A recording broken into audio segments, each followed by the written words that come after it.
উপদেষ্টা আলাল ভাই বললো আমি আগে দেই। আলাল ভাইকে তো নতুন করে বলার কথা দরকার নেই, কাউকে পরিচয় করায় দেওয়া দরকার না। আজকে কেন জানি না যে বিএনপিতে 30-40 বছর রাজনীতি করার পরে অনেকের সতীত্ব পরীক্ষা করা হচ্ছে। আমরা মনে করি আজকে আলাল সরোয়ার তারা নিজের যোগ্যতাই আস্তে আস্তে আস্তে আস্তে উঠে এসেছে রাজনীতিতে। এবং মোয়াজ্জেম হোসেন আলালের প্রত্যেকটা সমাবেশে একটা না একটা কথা থাকে যে কথাগুলি নতুন এবং বাস্তবতার সাথে সদৃশ্য। মোয়াজ্জেম হোসেন আলালের সাথে টক শোতে গেলে আওয়ামী লীগের নেতাদের মুখ কালো হয়ে যায়।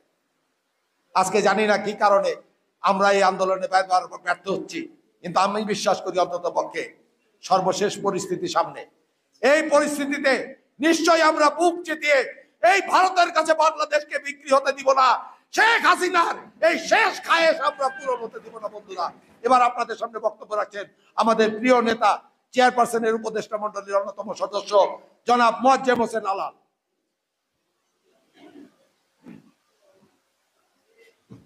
বিসমিল্লাহির রহমানির রহিম। শ্রদ্ধাভাজন সভাপতি, আজকের অনুষ্ঠানের পরম শ্রদ্ধেয় প্রধান অতিথি মেজর অবসরপ্রাপ্ত হাফিজউদ্দিন আহমেদ বীর বিক্রম, অনুষ্ঠানে উপস্থিত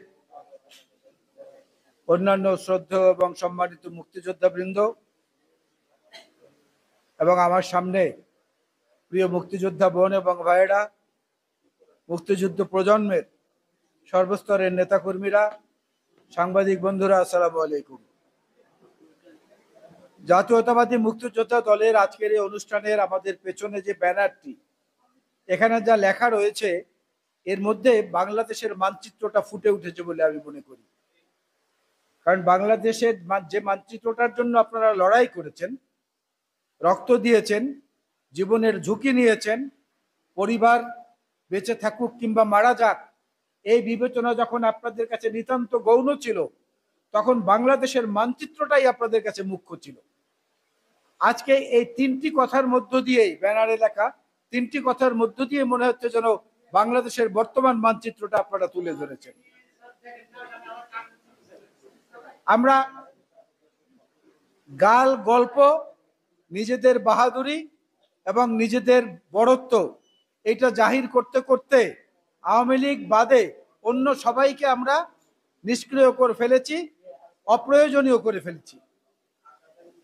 অবস্থাটা এমন দাঁড়িয়েছে, কোনো প্রাইমারি স্কুলের ল্যাট্রিনের যে ওয়াল, টয়লেটের যে ওয়াল, সেই ওয়ালে যদি রঙের কাজ করতে হয়, সেইটা যদি উদ্বোধন করতে আওয়ামী লীগের কোনো নেতা যান, সেইখানেও বেগম খালেদা জিয়াকে গালিগালাজ করেন, জিয়াউর রহমানকে সমালোচনা করেন, তারেক রহমানের সমালোচনা করেন, বিএনপি সম্পর্কে যা মন চায় বলেন। আর রেডিও টেলিভিশন সংবাদ মাধ্যমের কথা বাদই দিলাম, দেশের সমস্যাগুলোর দিকে তাদের দৃষ্টি নাই। যতটা সময় বিএনপিকে গালিগালাজ করার জন্য ব্যয় করেন, এই সময়টা যদি জনকল্যাণের জন্য ব্যয় করা হতো, মানুষের মুক্তির জন্য ব্যয় করা হতো, বাংলাদেশের সতীত্বটাকে বজায় রাখার জন্য করা হতো, তাহলে আমাদের কোনো আপত্তি ছিল না। কিন্তু ঠিক উল্টোটা আজকে তারা করছেন। আর যত সমস্যা সামনে আসছে, মানুষের জীবন ঘনিষ্ঠ সমস্যা, মানুষ কর্তৃক ঘৃণিত সমস্যা, মানুষ কর্তৃক ধিক্কার দেওয়া যত সমস্যা, সবগুলোকে রাগঢাক করে বোরখা পরিয়ে, হিজাব পরিয়ে, কাঁথা কম্বলের নিচে ঢুকিয়ে সেগুলোকে ধামাচাপা দেওয়ার চেষ্টা করা হচ্ছে। আমাদের ছোটবেলায়, আপনারা তো আরো অনেক সিনিয়র, আমাদের ছোটবেলায় আমরা একটা খেলা দেখেছি। খেলাটাকে বরিশাল অঞ্চলের ভাষায় বলতো পলাপলি খেলা। এই পলাপলি খেলাটা হচ্ছে, একজনকে বসিয়ে দেয়া হতো, তার সামনে 4-5 জন থাকতো, আর একজন গিয়ে যে বসা তার চোখ দুটো চেপে ধরতো যেন সে কিছু না দেখে। তারপরে ডাক দিত, আয়রে আমার গোলাপি, আয়রে আমার আলাপি, আয়রে আমার ফুলকলি, আয়রে আমার বকুলি। একজন একজন করে আসতো আর কপালে টোকা দিয়ে আবার গিয়ে চুপ করে ওখানে বসে থাকতো। এরপরে তার চোখ খুলে দিত, বলে বলো তো কে তোমার টোকা দিছে। তার বলতে হতো যে কে তাকে টোকা দিয়েছে। দিলে পরে ওই দলের মধ্যে এই বিচার বিশ্লেষণে যারা বেশি নম্বর পেত তারা জয়লাভ করত। আজকে আওয়ামী লীগের মধ্যে অবস্থাটা তাই দাঁড়িয়েছে। এই আওয়ামী লীগের সদ্য বিদায়ী পররাষ্ট্রমন্ত্রী মোহিত সাহেব কি বলেছেন, মাল মোহিত সাহেব বলেছেন, মোমেন সাহেব বলেছেন, হাইব্রিডদের অত্যাচারে আওয়ামী লীগের নেতাকর্মীরা হারিয়ে গেছে। আর একজন আছেন কোথায় কোথায় বিএনপির মধ্যে কোথায় ফোড়া হয়েছে, বিএনপির জন্য কোথায় বিচি উঠেছে, বিএনপির জন্য কোনখানে কানের মধ্যে সেই কি বলে তুলার ডাট দিয়ে ওটা পরিষ্কার করতে হবে, এইসব ত্রুটি খুঁজে বেড়ান। এই হাসান মাহমুদকে আওয়ামী লীগের সভানেত্রী সারদা চৌধুরী প্রকাশ্য জনসভায় দাঁড়িয়ে বলেছেন হাসান মাহমুদ হচ্ছে বিশ্বের শ্রেষ্ঠ বেয়াদব। এই হচ্ছে হাসিনার সংসারের সদস্যদের অবস্থা। বাংলাদেশের গোটা মানুষ মিলে, প্রশাসন যন্ত্র যেটা মিলে যেটা পারে নাই, সেটা একটা ছাগল করে দেখিয়ে দিয়েছে। এক ছাগল কাণ্ডের কারণে আজকে জাতি কত নোংরা চেহারা দেখতে পাচ্ছে। এই দুর্নীতির চিত্র আপনাদের এই ব্যানারের মধ্যে আছে, একের পর এক বের হয়ে আসছে। কিন্তু লাভটা কি? মানুষের দৃষ্টিটাকে অন্যত্র সরিয়ে দেওয়ার জন্য অনেকেই বলেন যে সর্বশেষ যে দুর্নীতির কথাগুলো উঠেছে, সর্বশেষ যে বিষয়গুলোকে নিয়ে জোরে জোরে প্রচার করা হচ্ছে বিভিন্ন মিডিয়ায়, দৃষ্টিটাকে অন্যদিকে সরিয়ে রাজশাহী থেকে হুগলি পর্যন্ত যে ট্রেন লাইন সেটার উদ্বোধন করা হবে। এই সময় পর্যন্ত নাকি এরকম পরিস্থিতি জিয়ে রাখা হবে। এইটা নাকি এই সরকারের মাথার মধ্যে। ওই সে পলাপলি খেলার মতো সব সমস্যাকে ধামাচাপা দেওয়ার চেষ্টা করছে তারা। বাজারে যেতে পারবেন না, বাজারে গেলে ফায়ার সার্ভিসকে সাথে নিয়ে যেতে হবে। বলে না দ্রব্যমূল্যে আগুন, তা দ্রব্যমূল্যের আগুন নেভাতে হলে বাজারে যাওয়ার আগে এখন ফায়ার সার্ভিসকে খবর দিতে হয় যে ভাই আসেন, ওখানে কে কোথায় অজ্ঞান হয়ে পড়ে, কে কোথায় কি হয়, সেবা শুশ্রূষার দরকার আছে। প্রত্যেকটি জায়গায় মানুষের জীবনকে অতিষ্ঠ করে রেখেছে এরা। সেই তার মধ্য দিয়ে প্রতিরোধ করার জন্য আমাদের যে সাংগঠনিক সমন্বয়টা দরকার, সেদিকে আমাদের অনেক বেশি মনোযোগী আজকে হওয়া দরকার। আমি মোয়াজ্জেম হোসেন আলাল সাদেক ভাইয়ের প্রতি সম্মান রেখে বলি, আমাকে যেখানে রাখা হয়েছে কিংবা এরপরেও যদি আরো অন্য কোথাও দেয়া হয়, যেখানে কাজের পরিমাণ কম, যেখানে কোনো কিছু ফলদায়ক করার সুযোগ খুব কম, তারপরেও আমি দলের জন্য কাজ করব। কারণ আমি নিজেকে বিএনপির একজন কর্মী হিসাবে পরিচয় দিতে অনেক অনেক বেশি স্বাচ্ছন্দ্য বোধ করি। আমি যতদিন বেঁচে থাকি বিএনপির একজন কর্মী হিসাবে বেঁচে থাকতে চাই। আমার পেছনে কি পদ আছে এটা কোনো গুরুত্বপূর্ণ বিষয় না। আপনারা ভালো জানেন, মন থেকে দোয়া করেন। হাজারো মানুষ, বিরোধী দলের মানুষ পর্যন্ত বলে যে আপনার টক শোটা মনোযোগ দিয়ে শুনি, কারণ আপনি যে সমালোচনাটা করেন সেটা আমাদের কাছেও যুক্তিসঙ্গত মনে হয়। আর রাজনীতিতে কি পাওয়ার আছে? যে সম্মান আল্লাহ রাব্বুল আলামিন দিয়েছেন, এটা অনেক বড় ব্যাপার, অনেক বড় ব্যাপার। দায়বদ্ধতা দেশনেত্রী বেগম খালেদা জিয়ার কাছে। আজকে তাকে যে অবস্থায় তিনি আছেন, এইটা সহ্য হয় না। বুকের মধ্যে যন্ত্রণা হয়, বেদনা হয়, ব্যর্থতার গ্লানিতে নিজেকে আবদ্ধ রাখতে হয় যে আমরা পারলাম না কিছু করতে তার জন্য। সুতরাং আজকে তার জন্য কিছু করা মানে এই দেশের গণতন্ত্রের জন্য করা, তার জন্য কিছু করা মানে সার্বভৌমত্বের জন্য করা। স্বাধীনতা আনার চেয়ে স্বাধীনতা রক্ষা করা অনেক বেশি কষ্টকর। ভুল বোঝানো হচ্ছে মানুষকে, বলা হচ্ছে ভারতের সঙ্গে ট্রানজিট, ইউরোপের উদাহরণ দেওয়া হচ্ছে। ইউরোপে যে ট্রানজিটের কথা তিনি বলেন, ট্রেন চলাচলের কথা, এই ঠাকুরমা যেটা বলেছেন, এই ট্রেন চলাচল ইউরোপেরটা আর এই ভারত বাংলাদেশেরটা এক জিনিস না। ইউরোপেরটা ট্রানজিট, এক দেশ থেকে আর এক দেশে যায়, 27টা না 23টা দেশে তারা যেতে পারে। আর এখানটা হচ্ছে কি, ভারত থেকে এসে আমাদের মধ্য থেকে আবার ভারতে ফেরত যাচ্ছে। এটা হচ্ছে করিডোর, এটা ট্রানজিট না। সম্পূর্ণ ভুল ব্যাখ্যা দিয়ে মানুষকে বোকা বানিয়ে তাদেরকে খুশি রাখতেছে, যাতে জোর করে আরো কিছুদিন ক্ষমতায় থাকতে পারে, লুটপাটটা আরো বেশি করে চালাতে পারে। আস্তে আস্তে আস্তে আস্তে আস্তে কিন্তু সরে যাচ্ছে। ফাঁসির কাছে ফাঁসি ঝোলানোর সময় যখন হাতের রুমালটা ম্যাজিস্ট্রেটের হাত থেকে পড়ে যায়, তখনই কিন্তু নিচের তক্তাটা যেটা থাকে, কাঠটা দুই দিকে সরে যায়, মানুষটা ঝুলে পড়ে, গলায় ফাঁস লাগে, মৃত্যুবরণ করে। এই সরকার কিন্তু ফাঁসির কাছে রশি দেওয়ার মতো অবস্থায় আছে। এই সময় যদি রুমালটা আমরা সঠিকভাবে ফেলে দিতে পারি, তাহলে বাংলাদেশের সার্বভৌমত্ব সংরক্ষিত হবে, গণতন্ত্র সংরক্ষিত হবে। মুক্তিযোদ্ধারা যে সাম্য, মানবিক মর্যাদা এবং সামাজিক ন্যায় বিচারের জন্য জীবন বাজি রেখে লড়াই করেছেন, সেই সাম্য, সেই সামাজিক মর্যাদা, সেই ন্যায় বিচার এই কোটার মাধ্যমে আজকে লঙ্ঘিত হচ্ছে। আপনাদের প্রত্যাশার সঙ্গে এই কোটা যায় না।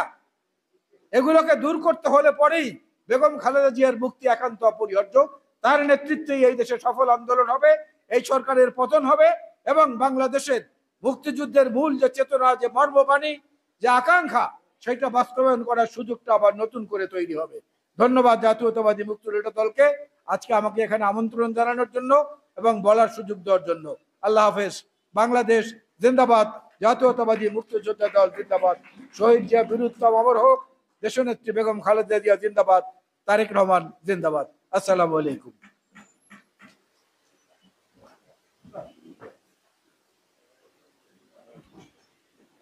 ধন্যবাদ জনাব মোয়াজ্জেম হোসেন আলালকে। দেশনেত্রী খালেদা জিয়ার মুক্তি মানেই গণতন্ত্রের মুক্তি, দেশনেত্রী খালেদা জিয়ার মুক্তি মানেই বাংলাদেশের স্বাধীনতা সার্বভৌমত্ব সংরক্ষিত।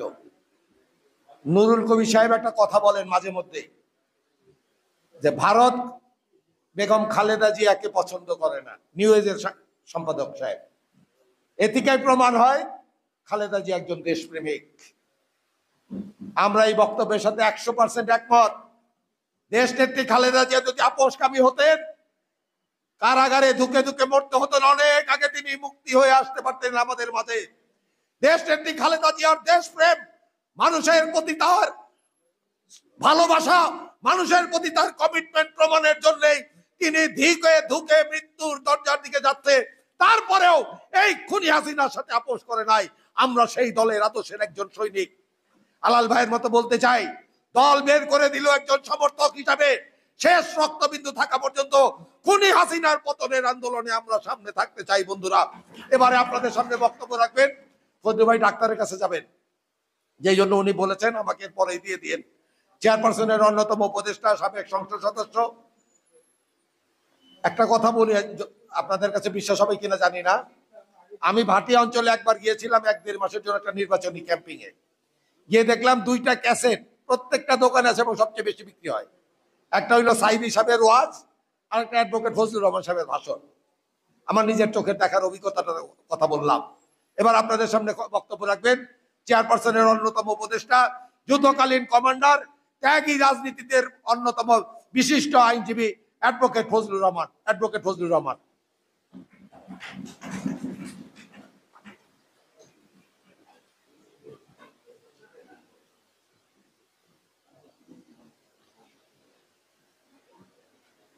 আসসালামু আলাইকুম।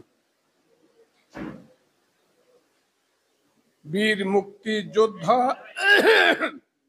দলের, জাতীয়তাবাদী মুক্তিযোদ্ধা দলের আজকের সভাপতি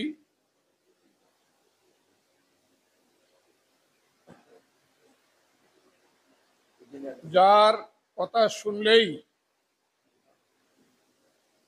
আমার মুক্তিযুদ্ধের কথা মনে পড়ে,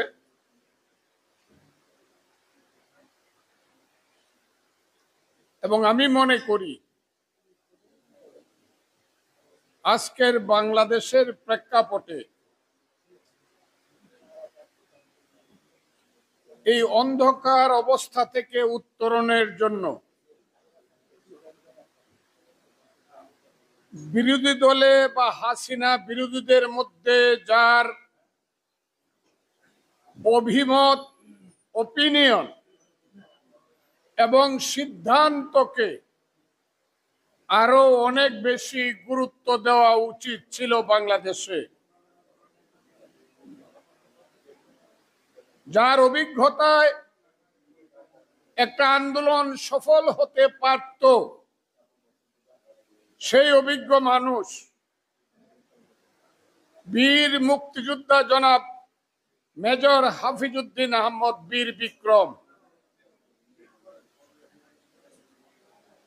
আমার ভাই জনাব মোয়াজ্জেম হোসেন আলাল প্রমোশন পেয়েছেন, মিষ্টি খাওয়াবেন। সারোয়ার ভাই প্রমোশন পেয়েছেন, মিষ্টি খাওয়াবেন। দুইজনেই এখন আমরা আমার সাথী বা আমি আপনাদের সাথী।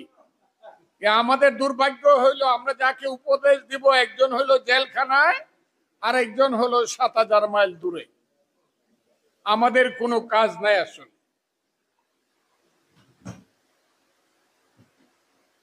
এই যে সাপ লুড্ডু খেলা তো আপনারা দেখছেন ছোটবেলায়, এটা শেষ কবে?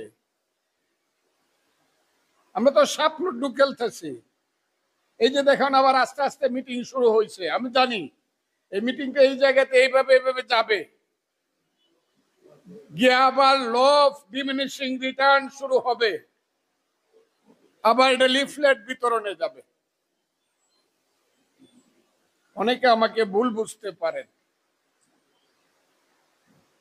আমি যখন ট্রেনিং দিয়ে আসি 60টা জেলায় 60 জন বিএলএফ প্রধান ছিল। দেরাদুনে দাঁড়িয়ে মেজর জেনারেল মালহোত্রা বলল, you leader of Bangladesh, now you are commander of liberation war, you are going to a war field, don't forget, no question of mercy, that is a war field. If you do not kill your enemy, enemy will kill you. আর আমি আমার হাওরের ভাষায় বলি, মানুষ জোয়া খেলে টাকা দিয়া। এমনকি অনেক বোকাকে দেখি জোয়ায় হাঁটতে হাঁটতে মাথা খারাপ হলে স্ত্রীরে পর্যন্ত দান ধরে দেয় যে এটা ধরলাম স্ত্রীকে। জোয়ায় হারলে সম্পদ যায়, স্ত্রীও চলে যেতে পারে, কিন্তু রাজনীতি খেলে মানুষ জীবন দিয়া, রাজনীতি হারলে মানুষের জীবন চলে যায়। আমার কিন্তু জীবন চলে গেছে। আমি আমারটাই বললাম, অন্যদেরটা বললাম না। আমি রাজনীতি হেরেছি এটা স্বীকার করব না, কিন্তু রাজনীতিতে কোনো জয় পাই নাই। আমি যে স্বপ্ন দেখে যুদ্ধ করেছিলাম, সেই স্বপ্নের কাছে আমি পরাজিত হয়ে গেছি বন্ধুরা। আমি যে মুক্তিযুদ্ধের স্বপ্ন দেখেছিলাম, দেশে গণতন্ত্র আসবে, গরিব মানুষের পেটের ভাত আসবে, পরনের কাপড় আসবে, গরিব মানুষের সন্তানের হাতে শিশু শিক্ষা বই উঠবে, একটা গরিবের সন্তান 1, 2, 3, 4 করে এসএসসিতে যদি স্ট্যান্ড করে, বিএ পাস এমএ পাস যদি ফার্স্ট ক্লাস পায়, জ্ঞানে গুণে ত্যাগে তিতিক্ষায় সেই রিক্সাওয়ালার ছেলে, কৃষকের ছেলে, ক্ষেত মজুরের ছেলে, সেই ছেলেটি যদি মানুষের মন জয় করতে পারে ভোটের মাধ্যমে, সে হবে বাংলার প্রধানমন্ত্রী। আমার সেই স্বপ্ন বৃথা গিয়েছে, আমার সেই স্বপ্ন বৃথা গিয়েছে যে বাঙালি জাতির সন্তানেরা দেশে বিদেশে যেখানেই যাক, তাদেরকে পৃথিবীর মানুষ স্যালিউট দিবে। কেন স্যালিউট দিবে? আমি যুদ্ধ করেছিলাম, সবচেয়ে কম দিনে সবচেয়ে বেশি রক্ত ঝরিয়েছিলাম আমার জাতির। আমার মায়ের ইজ্জত গিয়েছিল, 30 লক্ষ লোকের জীবন গিয়েছিল। আমি পৃথিবীর কাছে সবচেয়ে সম্মানিত হয়েছিলাম। আজকে আমি পৃথিবীর কাছে সবচেয়ে বড় অপমানিত, অবহেলিত, যে কারণে চীনের প্রেসিডেন্ট আমাদের দেশের অবৈধ প্রধানমন্ত্রীকে বলে আগে নিজে গিয়া ঠিকঠাক হয়ে আছেন, আপনার বাড়িটা আপনার না অন্য কারো, এটা আমার কাছে প্রমাণ করেন। বাংলাদেশটা কি আপনার নাকি বাংলাদেশটা দিল্লির? বাংলাদেশের রাজধানী কি ঢাকা নাকি বাংলাদেশের রাজধানী দিল্লি? আপনি কি বাংলাদেশের প্রধানমন্ত্রী নাকি আপনি বাংলাদেশের মুখ্যমন্ত্রী? এটা আগে প্রমাণ করেন। আপনাকে তারপরে টাকা পয়সা দিব, মেলামেশা করব কিনা, সম্পর্ক করব কিনা চিন্তা করে দেখব। তবে যেহেতু গরিব মানুষ 200 লোক নিয়ে প্লেন নিয়ে আইছেন, প্লেনের ভাড়াটা দরকার, 16,000 টাকা দিয়ে দিলাম, জান। এ হলো বাংলাদেশ। অল্লজ্জা নাই, অল্লজ্জা নাই। ওনারা অনেক বলতে পারে, আমি অত বলি না, কারণ ও যে মানুষের কন্যা তার ব্যাপারে আমি কিছু বলবো না। ওনারা বলুক, যে কোনো কারণে হোক বলবো না। কিন্তু একটা কথা আমি বলতে পারি, ওই যে আপনারা বলেন বাংলাদেশ নিব গা ইন্ডিয়া, ইন্ডিয়া কিন্তু এক না। আপনারাও কিন্তু এখানে ভুল করতেছেন কিনা মনে রাখবেন। আমি আজকে সুস্পষ্ট ভাবে কথাটা বলে যাই, ইন্ডিয়া কিন্তু 2। একটা হলো সাম্প্রদায়িক ইন্ডিয়া, আরএসএস এর ইন্ডিয়া, একটা হলো আধিপত্যবাদের ইন্ডিয়া। আর একটা আপাতত বোঝা যাচ্ছে, আগেও বুঝে যাইতো, তাদের মধ্যে গণতন্ত্র আছে, অন্যের প্রতি সম্মান বোধ আছে। সবাইরে একসাথে তুললে হইব না, আগে উৎক্ষেপ খাওয়ার মতো ভাগ করে লন। ঠাকুরের ছেলেরে মারবেন নাকি নমশূদ্রের ছেলেরে আগে মারবেন, এটা চিন্তা করে লন। একসাথে 4 জনরে মারতে পারবেন না। ইন্ডিয়াতে কিন্তু এখন স্লোগান আছে, ইন্ডিয়ার মধ্যেই স্লোগান আছে, দিল্লির শাসন মানি না। নাকি আপনারা এটা দেখেন না? দিল্লির শাসন মানি না, মোদি মানি না। এবং তাদের যে স্লোগানটা নতুন করে আসছে, যে স্লোগানটাকে এখন আমরা ঘৃণা করি, যেহেতু এটা বাজে মানুষেদের, সেই স্লোগানটা কিন্তু আমরা একদিন দিতাম, এখন নতুন করে ইন্ডিয়ার একটা অংশ দেওয়া শুরু করছে। দেখেন আপনারা, দিল্লি কোনদিন বাংলাকে স্বাধীন দেখতে চায় নাই, আর বাংলা কোনদিন দিল্লির অধীনতা মানে নাই। নেভার। ইতিহাস পড়েন, আমরা একবার খালি চোখ বুঞ্জা বলে যাই হিন্দুস্তান হিন্দুস্তান, আমরা লয়ে দেবো। আরে সোনার গায়ে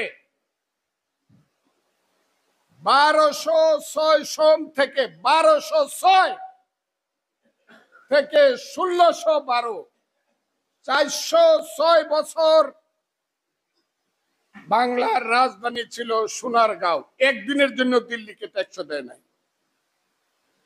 400 বছর বাঙালি স্বাধীন ছিল। এরপরেও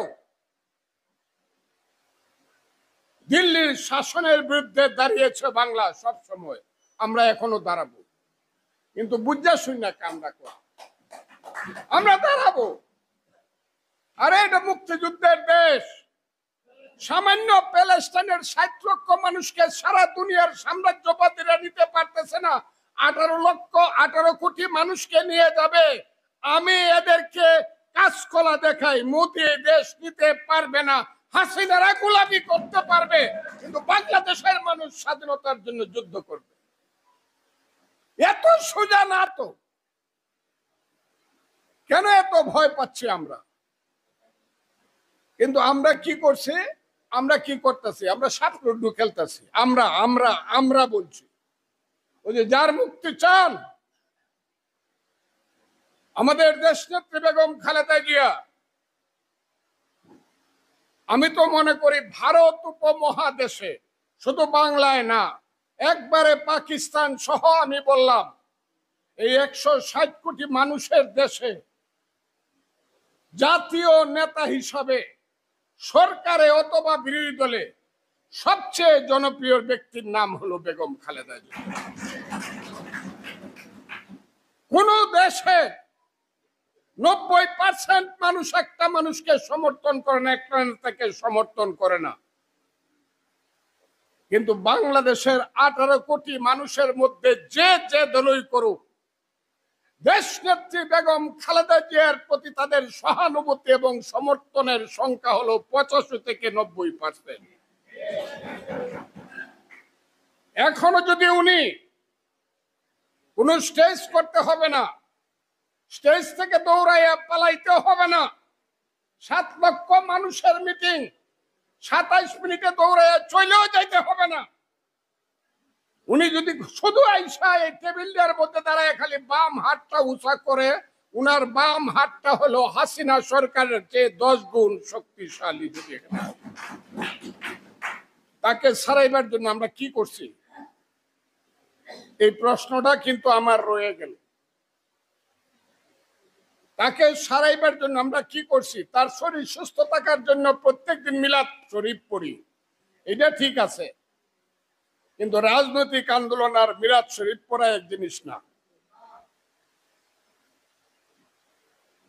আমি মনে করি যে খেলতে পারে তাকে খেলতে দেওয়া উচিত, না হলে এই টিম কোনোদিন ওয়ার্ল্ড কাপ জিততে পারবে না। ওই যে ইন্ডিয়া দেখা গেল, এইবার খেলার মধ্যে দেখলাম টি-20 খেলায় দক্ষিণ আফ্রিকার সাথে ফাইনালে, আপনারা আমার আবার ভুল বুঝেন না, দক্ষিণ আফ্রিকা তো জিততে গেছে, 30 বলে 30 রান করতে হয়।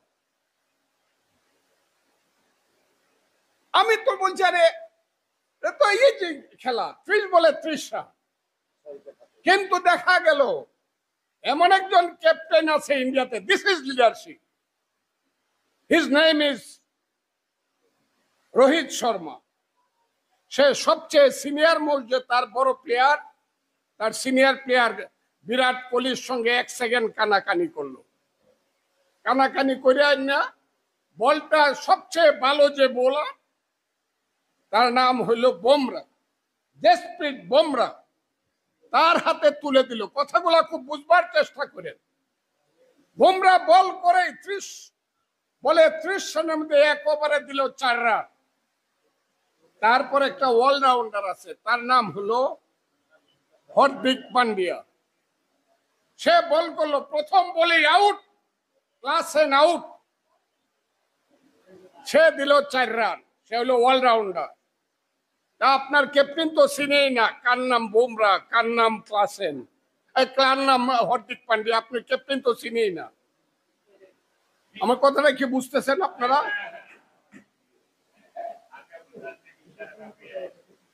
আরে আমি আপনাকে বলি, ওয়ার্ল্ড কাপ জিততে হলে সেই ধরনের বোলার, সেই ধরনের ফিল্ডার, সেই ধরনের ব্যাটসম্যান লাগবে যে মারতে পারে 47 বলে 100। তার নাম রোহিত শর্মা, তার নাম অভিষেক, তার নাম ক্লাসেন, তার নাম ম্যাকচুয়েল। এই প্লেয়ার চিনবেন না তাইলে তো কেউ 40 বলে 100 মারতে পারবে না। তার নাম ইউসুফ পাঠান, চিনেন না কেন? প্লেয়ার, সেই প্লেয়ার ফিল্ডে না তুললে কোনোদিন আপনি জয়লাভ করতে পারবেন না খেলায়। ওই সাপলুডু খেলা হবে, কিন্তু ওয়ার্ল্ড কাপ গড়ে আসবে না। এখন আপনি বলবেন আপনি কি ফজলুর রহমান চিনেন? আমি চিনি কিনা জানি না, তবে আমার অভিজ্ঞতা আছে। আমি 60 বছর যাবৎ রাজনীতি করি। আমি 60 বছর যাবৎ রাজনীতি করি। তৃতীয় বিশ্বের রাজনীতিতে পুলিশ দেখলে আমার চোখে পানি আসে না, জেলখানার গেট দেখলে আমার বুক কাঁপে না, হাসিনার বন্দুক দেখলে আবার কাজকলাও কিছু হয় না, আমি দাঁড়াই না। জয় অথবা মৃত্যু, সংসপ্তকের ভূমিকা তৃতীয় বিশ্বের রাজনীতিতে পালন করতে হবে, তা না হলে জয়লাভ করতে পারবেন না। আপনাকে যদি জয়লাভ করতে হয়, শেখ হাসিনার ফ্যাসিস্ট গভর্নমেন্টকে আপনি মোকাবেলা করতে হবে, সেই ধরনের প্লেয়ার মাঠে তুলতে হবে। বিএনপি যে পার্টি অফ দ্য সাপোর্টার্স, আমি ইংরেজিতে কথাটা বললাম, বাংলায় বলি, বিএনপি হলো সমর্থকদের পার্টি। যত জনসমর্থন আছে বিএনপির তত জনশক্তি নাই। বুটাবুটি যদি হয়, ফেয়ার বুটাবুটি, ধানের শীষ মার্কা 90% পাস। কিন্তু 10,000 বিএনপি দাঁড়াইছে, 3 জন পুলিশ গেছে 2। এখন বিএনপি দাঁড়াইছে 25,000 বিএনপির নেতা কর্মী একসাথে জেল খাটতে পারে, দাঁড়াইছে। But people is power, leader is life. আপনার নৌকায়, আপনার স্টিমারে যত মানুষই থাকুক না কেন, রাতের অন্ধকারে সমুদ্রে পড়লে যদি আপনার হাতে সার্চ লাইট না থাকে, তাহলে আপনি সমুদ্রে সেই স্টিমার বাইতে পারবেন না। So people is power, leader is life. আমি একটা কথা বললে আপনারা সবাই রাগ করতে পারেন, তবে কথাটা বলি আপনাদের বোঝার জন্য। আমরা তো সবাই মুক্তিযোদ্ধা। 1971 সনের 7ই মার্চে রেসকোর্স ময়দানে শেখ মুজিবুর রহমান সাহেব একটা বক্তৃতা করছিল। কথাটা ঠিক কিনা বেটি? প্রত্যেক ঘরে ঘরে দুর্গ গড়ে তুলো, কইছিল কিনা? কইছিল। এই বক্তৃতাটা শেখ মুজিবুর রহমান না করে তাজউদ্দিন আহমদ করলে হইতো কিনা বলেন তো দেখি। কাজে আপনাদের selection and only selection can save the country and save the BNP. Selection করেন, এমন মানুষকে নিয়ে জিজ্ঞাসা করেন আপনি পারবেন? হ্যাঁ আমি পারবো। আমি 6 মাসের মধ্যে হাসিনা সরকারকে ফেলে দেওয়ার জন্য যা যা করা দরকার তা করতে হবে। আমার কথা বলছি না। যে লোকটি বলবে আমি পারবো, দেন তাকে নেতৃত্ব দেন। জনশক্তি করার জন্য এই যে গড়টা আছে পিলারের উপরে দাঁড়ানো, বিএনপির পিলার দুর্বল কেন? কোটি কোটি মানুষ আছে, পিলার দুর্বল কেন? আওয়ামী লীগ কি 10 লাখ লোকের মিটিং করলে 10 মিনিটে দৌড়ায় চলে যাইতো? আমি আওয়ামী লীগ খুব খারাপ দল বললাম। আমরা কেন গেলাম? আমরা কেন বলতে পারলাম না যে আমি লিগ্যাল ভাবে এখানে পারমিশন নিয়ে মিটিং করতেছি? সরকার যদি আমার মিটিং আপনি ভেঙে দেওয়ার চেষ্টা করেন, চক্রান্ত করেন, আমি কিন্তু ছাড়বো না। আমি কিন্তু আর কাউকে ঢাকা শহরে মিটিং করতে দিব না। আমি কিন্তু দক্ষিণ দিকে যাওয়ার জন্য কর্মীদেরকে নির্দেশ দিতাম, যেখানে আমার প্রতিপক্ষ শক্তি ষড়যন্ত্র করছিল। কাজে আমি এই কথাটা প্রথম এই কারণে বললাম, সাপ লুড্ডু খেললে হবে না, হয় জয় না হয় মৃত্যু। আমি একবারে 77 বছর বয়স হয়েছে, 77। কয়দিন বাঁচবো? আমার সমস্ত মানুষ পড়ে গেছে, আমাকে তুমি ডাকার কোন লোক আমাকে এলাকাতে নাই। জয় একটা দেখতে চাই, এবং সেই জয়টা দেখতে চাই আমি দেশ নেত্রী বেগম খালেদা জিয়ার নেতৃত্বে জয়টা দেখতে চাই। আমি দেখতে চাই যে উবায়দুল কাদেররা মুস্কি হাসি দিয়ে গরু চুরের মতো কথা বলে, এত গরু চুরের সর্দার সব। এই গরু চোররা এই দেশে দৌড়ায় গিয়া বঙ্গোপসাগরে পড়বে, আর মানুষ একটা লাঠি লিয়া ভাদ্র মাসের কুত্তার মতো এদেরকে পিটাইবো। ওই জায়গাটা আমি দেখতে চাই। আমি দেখতে চাই এই দেশ, এই যে কোটার আন্দোলন করে সবাই তো সমর্থন করলেন, আমিও করছি। আমার টক শোটা শুনে দেখেন, আমি এই কথাটা কই শেষ করব। কোটার আন্দোলন করতেছে আমার ভাইয়েরা, সন্তানেরা। আমার বড় ছেলের বয়স 44 বছর, এরা আমার নাতির সমান। এরা তো সব কোটা চায়, চাকরি চায়, সমর্থন করি, কিন্তু এরা ভোট দিতে চায় না। যে ছেলেটি বয়স 27 বছর আন্দোলন করতেছে, 14 সনে তার বয়স ছিল 18 বছর, সে তো ভোট দিতে পারে নাই। 18 সনে তার বয়স ছিল 24 বছর, সে তো ভোট দিতে পারে নাই। 24 সনে তার বয়স ছিল 28 বছর, সে তো ভোট দিতে পারে নাই। এই ছেলেটি খালি চাকরি চায়, ভোট দিতে চায় না। সে শুধু তার লিগ্যাল অধিকার চায়, চাকরির ফান্ডামেন্টাল অধিকার চায় না, মৌলিক অধিকার চায় না। সে মানুষ না, এটা সে তার সরকার বানানোর যোগ্যতা বা ক্ষমতা বা অধিকার আছে না, সে যে ভোট দিতে পারে না। আমি তো মনে করি একটা স্লোগান দেও তোমরা বাবারা, যে আমি আমার চাকরিও চাই, আবার আমার ভোটটাও দিতাম চাই। কথাটা কো একবার, এটা কও না কেন? খালি চাকরি চাও। আমি তো যখন তোমার বয়সে ছিলাম, যৌবন যখন আমার ছিল, যুদ্ধে যাবার যখন আমার শ্রেষ্ঠ সময় ছিল, আমি তো স্লোগান দিয়েছিলাম ইহিয়া খানের বিরুদ্ধে, ইহিয়া খান গতি ছাড়, গতি নয় তোর বাপ দাদার। মার সামরিক বাহিনী বেরাকে যাও, গণতন্ত্র ফিরিয়ে দাও। আমি তো গণতন্ত্রের জন্য যুদ্ধ করেছিলাম, তুমি খালি চাকরির জন্য যুদ্ধ করো কেন? কথাটা কি আমি ভুল হইলে আমার মাফ করে। এই দেশে যে যুবকরা চাকরির জন্য যুদ্ধ না করে, যৌবন যদি এই দেশে যুদ্ধের দিকে না যায়, তাইলে এই 77 বছরের, আমার মতো 77 বছরের, 78 বছরের বুড়া মানুষেরা আমরা যুদ্ধে যাব। আমি হাসিনা সরকারকে এখন এই মুহূর্তে উৎখাত করতে চাই। আপনি মনে করছেন বিএনপি বুঝি হাসিনারে উৎখাত না করলে সে আর উৎখাত হবে না? হবে, দুইটা ভাবে হবে, হতেই হবে।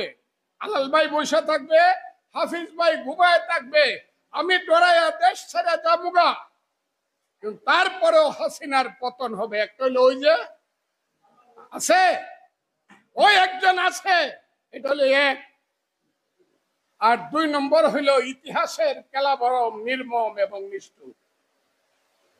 এই পরিবর্তনটা এমন ভাবে হবে, 1 মিনিটের মধ্যে, 1 মিনিটের মধ্যে এমন পতন হবে, যে পতনে আসমান জমিন মানুষ ঠিক পাবে না, হাসিনাদের এইরকম পতন হবে, সেই দিনটাও আসতেছে। আমি আপনাদেরকে অনেক কথা বললাম, আজকে শুধু আপনাদেরকে বলে দেয়, ভারত বলেন, করিডোর বলেন, ভারত সাহসই পাইতো না বিএনপি বা বিরোধী দলকে না জিগায় যশোর থেকে ট্রেনটা আগরতলা নিবার সাহস পাবেন, আমি বলে দিলাম। আপনারা শুধু সোজা হয়ে দাঁড়াও, সোজা হয়ে দাঁড়ান যে না, আমরা দেশের স্বাধীন দেশ, আমরাও মানুষ, আমরা যুদ্ধ করে দেশ স্বাধীন করছি, করিডোর দেবা, হ্যাঁ আমি রাজি। ভারত আগরতলা পর্যন্ত যাবে যশোর থেকে বা তার কৃষ্ণনগর থেকে, আমিও তার উপর থেকে আফগানিস্তানে যাবো ট্রেন দিয়ে, হেঁটে দেব কাকে, তাইলে আমি এটা দেব। আমি ভুটানে যাব, আমি নেপালে যাব, আন্তর্জাতিক ভাবে আমাদের মধ্যে যোগাযোগ হবে, আমি রাজি। তুমি আমার দেশে করিডোর করবা, এটা আমি রাজি না। তাই আমি বলতে চাই, ভারত যাবে না, অত সাহস, ভারত যত বড় কথাই বলে না, এত সাহস নাই। কারণ ভারতের নিজেদের মধ্যে কিন্তু অনেক বড় ডিফারেন্স আছে। আজকেও ইলেকশন হয়েছে, 11টা এমএলএ সিটে ইলেকশন হয়েছে আজকে ভারতবর্ষে, 13টার মধ্যে 12টা জিতছে বিরোধীরা, 12টা। মোদি জিতছে মাত্র একটা। আর পশ্চিমবঙ্গে 4টা এমএলএ ইলেকশন হয়েছে, সেইখানে 4টার মধ্যে 4টাই তো দিচ্ছে তৃণমূল কংগ্রেস সরকার, সব ফেল করছে মোদি। কাজে এত সোজা না জিনিসটা, খালি ভারতকে আমরা সব ভারত হিসাবে দেখেন না, তার ওদের মধ্যেও মানুষ আছে, এদের মতো চিন্তা চেতনা আছে, আধুনিক ভাবে মানুষকে সম্মান করার মতো যোগ্য ব্যক্তি এদের মধ্যে আছে। এখন এটা যদি আপনি নার্সিং করতে না পারেন, তো আমার তো কিছু বলার না। অসত্যের কাছে কবুনত নাহি হবে শির, ভয়ে কাঁপে কাপুরুষ, লড়ে যায় বীর। খুদা হাফেজ, আসসালামু আলাইকুম। ধন্যবাদ ফজলু ভাইকে। এবার আপনাদের সামনে বক্তব্য রাখবেন আজকে সভার অন্যতম আলোচক, বরিশালের সাবেক সফল মেয়র, সাবেক সংসদ সদস্য, রণাঙ্গনের সাহসী যোদ্ধা, চেয়ারপারসনের উপদেষ্টা মন্ডলীর অন্যতম সদস্য জনাব মুজিবুর রহমান সরোয়ার। জনাব মুজিবুর রহমান সরোয়ার এবার আপনাদের সামনে বক্তব্য রাখছেন।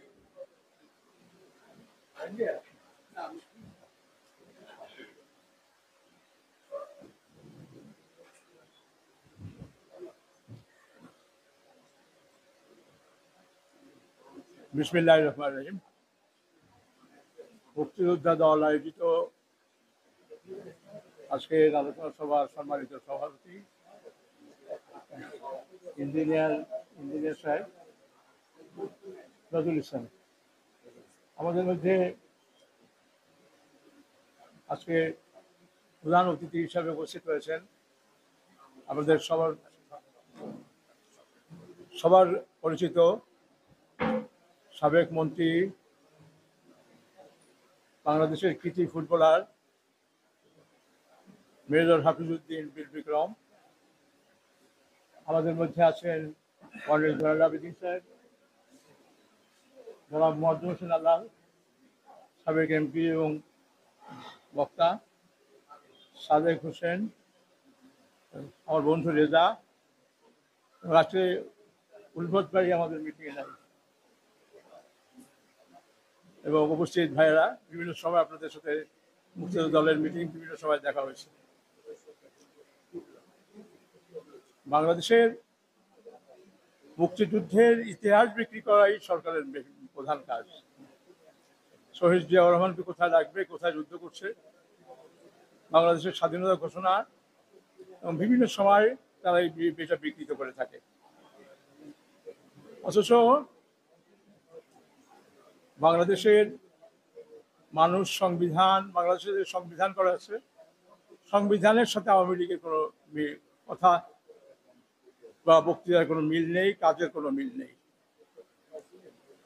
এটা আমি বারবার দেখছি। এবং আওয়ামী লীগ আজকে 15 বছর যাবৎ ক্ষমতায়, ভোট ছাড়া রাতের ভোট দিনে দিয়ে বিভিন্নভাবে আওয়ামী লীগ ক্ষমতায় আছে।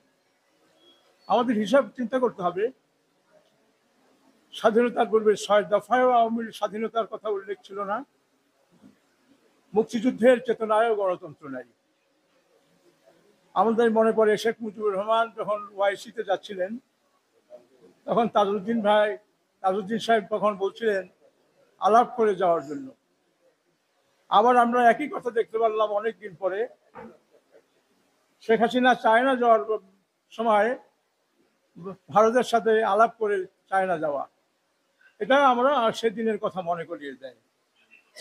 কাজে আজকের দিনে আমাদের যে বৈষম্যের আকাঙ্ক্ষা থেকে বাংলাদেশের সৃষ্টি, সেই বৈষম্যটা এখন সেদিন 22 পরিবারের ছিল, আজকে সেটি 22,000 22 লাখ এরকম অবস্থাও আপনি বলতে পারেন। আমরা দুর্নীতির কথা শুনে শত শত কোটির কথা শুনেছি, এখন হাজার হাজার কোটি টাকার কথা শুনছি। এইভাবে দেশ আজকে এইভাবে চলছে। আজকে বাংলাদেশে যারা কোটা বিরোধী এই আন্দোলন করছেন তাদেরকে আমরা সমর্থন করছি। তার কারণ হচ্ছে বাংলাদেশে মুক্তিযুদ্ধের তালিকাও আওয়ামী লীগ করতে পারে না, রাজাকারের তালিকাও করতে পারে না।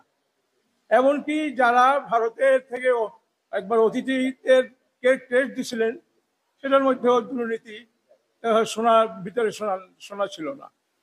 কাজে আওয়ামী লীগের সমস্ত কর্মকাণ্ডটাই আসলে মানুষ আজকে আমরা বুঝি রাষ্ট্রযন্ত্রের সাথে আলোচনা করে যে কাজটি করেছে, সে জনগণের ভোট যারা নিয়েছে তারাই বিভিন্নভাবে পুরস্কৃত হয়েছে। মানুষ আজকে বলতে চায় যে বেনজির আজিজের স্রষ্টাকে, ওই স্রষ্টা হচ্ছে শেখ হাসিনা, এবং তিনি এই বেনজিররা আমাদের ভোট তারা চুরি করেছে, চুরি করার নেতা ছিল এই আজিজ। আমার এখনো মনে আছে, পার্লামেন্টে যখন আলোচনা চলে তখন শেখ হাসিনাকে বলেছিল আগামীতে আমাকে যাতে করে সেনাবাহিনী দেওয়া হয়, নির্বাচনে সেনাবাহিনী দেওয়া হয়। শেখ হাসিনা মিচকি হেসে বলেছিলেন হ্যাঁ সেনাবাহিনী দেওয়া হবে। সে তো আজিজকে আগেই ঠিক করে রেখেছিলেন। এবং আপনাদের নারায়ণগঞ্জের নির্বাচনের কথা মনে আছে যে নারায়ণগঞ্জে বসে নির্বাচন কমিশনার সেনাবাহিনী থাকবে বললো, কিন্তু আসলে সরকার তখন সেনাবাহিনী দেয় না। মানে মোট কথা হচ্ছে সরকারের, দলীয় সরকার অধীনে ভোট করা বাংলাদেশের একটা বিপজ্জনক ব্যাপার। এবং মানুষ অনেক সময় বলে থাকে যে পশ্চিমারা যখন সংখ্যাগরিষ্ঠ আসন পাওয়ার, আওয়ামী লীগ সংখ্যাগরিষ্ঠ আসন পাওয়ার পরেও পশ্চিমারা এখানে এসে যেভাবে আমাদেরকে দমন করার চেষ্টা করছে, তারা শেখ হাসিনার সাথে যোগাযোগ করে না কেন? শেখ হাসিনা অবশ্য ছিল না তখন। তো আসলে শেখ হাসিনা যেভাবে ভোট নিয়েছে, পাঞ্জাবিরাও সে সময় তারা এরকম ভোট নিত রাতের অন্ধকারে, শেখ মুজিব সংখ্যাগরিষ্ঠ আসন না পেত, তাহলে বাংলাদেশের সশস্ত্র সংগ্রামও হইতো না, আর বাংলাদেশের স্বাধীনতা হচ্ছে প্রশ্নের মধ্যে থাকতো। তো আজকে আমি যেটা বলতে চাই যে কোটা বিরোধী আন্দোলন, এই আন্দোলনে আজকে যেভাবে সরকার এবং এই ছাত্রলীগ বা অন্যান্য তাদের কাজে লাগানোর চেষ্টা করছে, এখান থেকে আমাদেরকে বুঝতে হবে বলিভিয়ায় আর একটা অভ্যুত্থানের কথা আমরা অনেক আগে জানি। যে অভ্যুত্থান করে সেনাবাহিনী যখন ক্যান্টনমেন্ট থেকে বের হচ্ছিল, তার জনতা বলছে না আমরা চাই না। সেদিনের অভ্যুত্থানও কিন্তু জনতা বলিভিয়ার অভ্যুত্থানকে না বলে দিয়েছেন। আর আজকে আমরা দেখি আমাদের শান্তি বাহিনীতে যখন অনেক লোক আমাদের সেনাবাহিনী যায়, তারা আর এক দেশের শান্তির জন্য যায়, কিন্তু আমাদের দেশের শান্তির কথা তারা কখনো ভাবে না। তো আমরা আজকে মুক্তিযোদ্ধা দলের এরকম একটি অনুষ্ঠানে কোটা বিরোধী আন্দোলনে আমাদের একটা আমাদের মুক্তিযোদ্ধা দল থেকে যাতে সমর্থন আসে, সেটা আমাদের সমর্থনটা দিতে হবে। এবং আজকে বাংলাদেশের যে বর্তমান অবস্থা, তাতে আমরা আমাদেরও স্টাইল চেঞ্জ করতে হবে। যেভাবে আজকে যেভাবে আওয়ামী লীগ রাজনীতি করছে, আমি দুবার তারেক সাহেবের সামনে বলছি যে উইদাউট ফ্রাঙ্কেনস্টাইন আওয়ামী লীগ রাজনীতি করে না। তাহলে আমাদেরকে কি করতে হবে সেটা কিন্তু আমাদের বুঝতে হবে। এখন 28 তারিখে যদি 2 পাশ দিয়ে গুলি করার পরে স্টেজ খালি হয়ে যায়, তো জনগণ তো দেখবে যে নেতারাই দাঁড়ায় না, আমরা দাঁড়াবো কেমনে? কাজে আমাদের এ ধরনের নেতৃত্ব প্রয়োজন, যাতে করে আওয়ামী লীগ যে মাছের ম্যানের রাজনীতি করছে, আওয়ামী লীগ যে দল ভয় দেখায়, সেখানে আমাদেরকে অঙ্গ সংগঠন আমাদের লোকজন সেভাবে তৈরি করে তারপরে আমাদের কাজগুলো করলে ভালো হয়। আমি বিশ্বাস করি এবং বিশ্বাস করি এটাই যে আওয়ামী লীগ সবসময় মাছের ম্যানের চিন্তা ভাবনা করে। আপনাকে নামতে দেবে না, আপনাকে আসতে দেবে না, আর আপনি গণঅভ্যুত্থান হবে হাওয়া দিয়ে আবাবিল। এখন এমন কথা কয় সবাই উপরের দিক দেখায় যে আবাবিল পাখি এসে আপনাকে সাহায্য করবে, সেটা কিন্তু এখন আর সেই সময়টা নাই। দোয়ার সাথে সাথে দাওয়া দরকার। দাওয়া হলে আওয়ামী লীগের মুখোমুখি হতে পারবেন, আর নতুবা না। হ্যাঁ, আমরা খুব একটা ভালো অবস্থায় নাই। তার কারণ হলো যেভাবে সংগঠন তৈরি হয়, সম্মেলন হয় না, সাদা কাগজের নাম লিখে দেয়, আর তাদের যে নেতৃত্ব আসে তাদের দিয়ে দেশে গণঅভ্যুত্থান হবে বলে আমার মনে হয় না। কাজেই আজকের দিনে সংগঠন শক্তিশালী করতে হবে। সংগঠনগুলো সম্মেলনের মাধ্যমে করলে নেতৃত্ব নিশ্চিত হবে এবং পার্টির বিকাশ হবে। আমরা এই জন্য বলি যে শেখ হাসিনার এই 15 বছরে একসময় আমরা দেখেছি, যখন 1971 সালে, তখন এই চীন আর আমেরিকা একসাথেই ছিল পাকিস্তানের পক্ষে। আজকে জিও পলিটিক্সে যে চেঞ্জ হয়েছে, এই চেঞ্জে কিন্তু আমরা ধারে কাছে নাই, এই চেঞ্জে আমরা সেটা কিছু করতে পারি নাই। আমরা দেখেছিলাম প্রধানমন্ত্রী আমাদের সাবেক প্রধানমন্ত্রী খালেদা জিয়াকে তারা প্রধানমন্ত্রীর মর্যাদায় তারা করেছে, হ্যাঁ, সম্বর্ধনা দিয়েছে। কিন্তু চায়নার সাথে আমাদের যে সম্পর্ক, আমরা আসলে কোনোটাই ঠিক রাখতে পারি নাই। সেজন্য আমাদের এই ব্যাপারে চিন্তা ভাবনা করতে হবে এবং সংগঠন শক্তিশালী করতে হবে।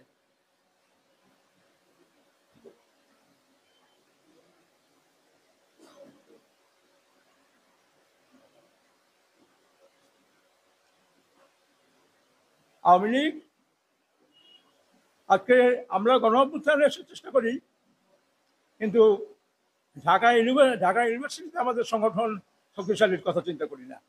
বাইরে থেকে যে লোকজন আসছিল বা আরো লোকজনের মধ্যে যে চেতনা আসে, এই চেতনা আমাদের অনেক সময় দেখা যায় ভালো লিডারশিপের হচ্ছে না দেখে এই কাজটি কিন্তু করা যায় না।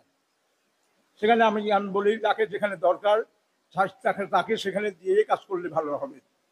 তো কাজে আজকের দিনে এই কোটায় বাংলাদেশ হচ্ছে মুক্তিযুদ্ধের তালিকাও করতে পারে না, রাজাকার তালিকাও করতে পারে না। মুক্তিযুদ্ধের চেতনার কথা বললে তারা আজকে দেখেন, আমরা দেখি স্বাধীনতার সেই 6 দফায় স্বাধীনতা ছিল না, মুক্তিযুদ্ধের চেতনার গণতন্ত্র নাই। কিন্তু এটি হচ্ছে এখন বর্তমান আওয়ামী লীগের শাসন ব্যবস্থা।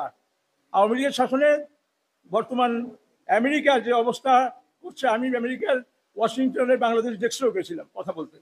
গত 13 তারিখে আমার সাথে আমাদের ওয়ার্ল্ড ব্যাংক আমাদের পার্ক রেস্টুরেন্ট আছে বরিশালে, সেখানেও আমেরিকানদের সাথে কথা বলছে।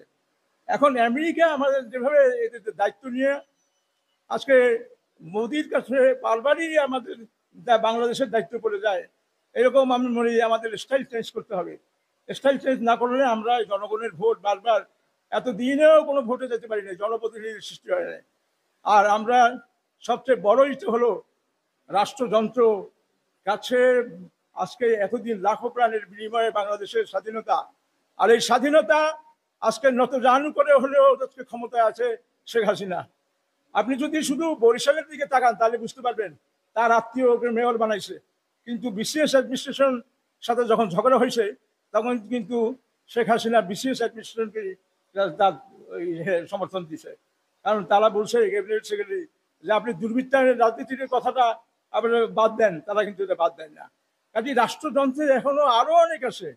বেনজির আজিজ তো খুব ঊর্ধ্বতন কর্মকর্তা দুজন, তাদের সাথী এত লোকজন আছে যে হাজার হাজার কোটি টাকা চেক করলেই পাওয়া যাবে, যারে ধরবে সেখানে টাকা পাওয়া যাবে। তারা লাখো কোটি টাকা পাচার করছে। সব মানুষ আজকে তারা টাকা পয়সা সম্পদে বড় লোক, মানুষের টাকা লুট করেছে এবং এই লুটেরাদের বিরুদ্ধে আমাদের এক হওয়ার সময় আছে। এবং এক হওয়ার সময় আমাদের নেত্রী দেশনেত্রী বেগম খালেদা জিয়া। খালেদা জিয়া যদি রাজপথে থাকে, আমি বলতে পারি ম্যাডামকে দেখেই অনেকে সাহসী হয়ে যায়, ম্যাডামকে দেখলেই তাদের স্টাইল এবং অন্য সব চেঞ্জ হয়ে যায়। ম্যাডাম ছাড়া গণতন্ত্র মুক্তি পাবে না, ম্যাডামকে মুক্ত করার জন্য আমাদেরকে সবাইকে ঐক্যবদ্ধ হওয়া উচিত এবং ম্যাডামের মুক্তির জন্য আমাদের আন্দোলন সংগ্রামটাকে এগিয়ে নিয়ে যাওয়া উচিত, যাতে করে ম্যাডামকে নিয়েই যেন আমরা ঢাকার রাজপথে নামতে পারি। এটা তাহলে আমি বিশ্বাস করি যে আমাদের গণতন্ত্র মুক্তি পাবে। আজকে আমাদের অমর্ত্য সেন নোবেল বিজয়ী, সে বলছে তার গবেষণা করে যে আসলে শুধু বাংলাদেশের গণতন্ত্রের জন্যই তখন ৭৪ সালের দুর্ভিক্ষ হয়েছে। আজও আমি বলি, যদি গণতন্ত্র থাকতো তাহলে আজই যার বেনজির পার্লামেন্টে তাদের জবাবদিহি করতে হতো। পার্লামেন্টে কথা বলা, কথার উত্তর দেওয়া, অ্যাকাউন্টেবিলিটি করা, তারা শুধু আইন বিভাগই নয়, তারা বিচার বিভাগ এবং নির্বাহী বিভাগকেও নিয়ন্ত্রণ করছে। কাজেই আজকের দিনে এই যে কোটা আন্দোলন হতে গেলে তারা বিচার বিভাগের কথা বলে। তারা মনে করে যেভাবে তত্ত্বাবধায়ক সরকারকে, যেভাবে বিচারপতিদের ঘাড়ে কাঁধে রেখে, রাইফেল রেখে, বন্দুক রেখে তারা যে কাজটা করছে, এই কোটা বিরোধীদেরও সেই কাজটা তারা করবে। এখানে আমাদেরকে ঐক্যবদ্ধ থাকতে হবে এবং যারা কোটা বিরোধী আন্দোলনে আছে আমাদের সমর্থন দিতে হবে। কারণ তত্ত্বাবধায়ক সরকারে আমরা পরে জেনেছি ওই খায়রুল বাশার সব তার মুখের কথাটাই কিন্তু আমরা শুনেছি, কিন্তু খায়রুল বাশার বিচারপতির রায়টাও লিখে দিতে পারেন না। এখানে আইনি বিশ্লেষণে আমরা এই ব্যাপারটা আমাদের তুলে ধরতে পারি। তো যাই হোক, বাংলাদেশে দলীয় সরকারের অধীনে আমরা ভোট করব না, এই কথা আমরা বললে, আর ভোটের যে অবস্থা হয়েছে, জনপ্রতিনিধি ছাড়া আপনারা আজকে দেশের মানুষের কোনো মুক্তি, ওসব মানুষের সুফল আসবে না। জনগণের মুক্তির মাধ্যমে যদি আমরা করতে হয় তাহলে ভোটের রাজনীতি করতে হবে, ভোট ভাতের রাজনীতি করতে হবে। মূল্যস্ফীতি আজকে এমন অবস্থায় এসেছে যে আমাদের সরকার আজকে একটা অর্থনৈতিক মন্দার মধ্যে আছে। রিজার্ভ ফান্ড, আমাদের ইকোনমিস্টরা বলে রিজার্ভ ফান্ড যদি খারাপ অবস্থায় থাকে তাহলে সেই মূল্যস্ফীতি কমানো যায় না। তো আজকে আমাদেরকে চিন্তা করতে হবে, এই সরকার কোনো দর্শন অনুযায়ী দেশ চালায় না, সরকার জনগণের প্রতিনিধি দেশ চালায় না, সরকার জোর করে ক্ষমতা আছে। আর জোর করে ক্ষমতা থাকলে আমরা একটু জোর করতে পারি না কেন, আমরা ওখানে রুখে দাঁড়াতে পারি না কেন? এটাই হবে আজকে আমাদের কথায়। আমি বলি যে হাফিজ ভাইয়ের নেতৃত্বে, হাফিজ ভাইকে যথাযথভাবে নেতৃত্ব দেওয়া হোক। হাফিজ ভাইয়ের নেতৃত্বে আমরা ঢাকা এবং বরিশাল তো আছেই আমাদের, আমরা ঢাকা বরিশাল ঐক্যবদ্ধভাবে আমরা একসাথে বসে বলবো এবং ইনশাআল্লাহ আমরা নেতৃত্ব চাই, সঠিক নেতৃত্ব চাই, সঠিক নেতা চাই, তাহলে আমরা ঐক্যবদ্ধভাবে ইনশাআল্লাহ খালেদা জিয়া মুক্তি হবে, গণতন্ত্র মুক্তি পাবে এবং আপনারা যেভাবে আছেন সেভাবে আপনারা আপনাদের এগিয়ে আসার জন্য আহ্বান জানিয়ে আমার বক্তব্য শেষ করছি। খোদা হাফেজ। বাংলাদেশ জিন্দাবাদ। শহীদ জিয়া অমর হোক। খালেদা জিন্দাবাদ। তারেক রহমান জিন্দাবাদ। জনাব সাদেক জিন্দাবাদ।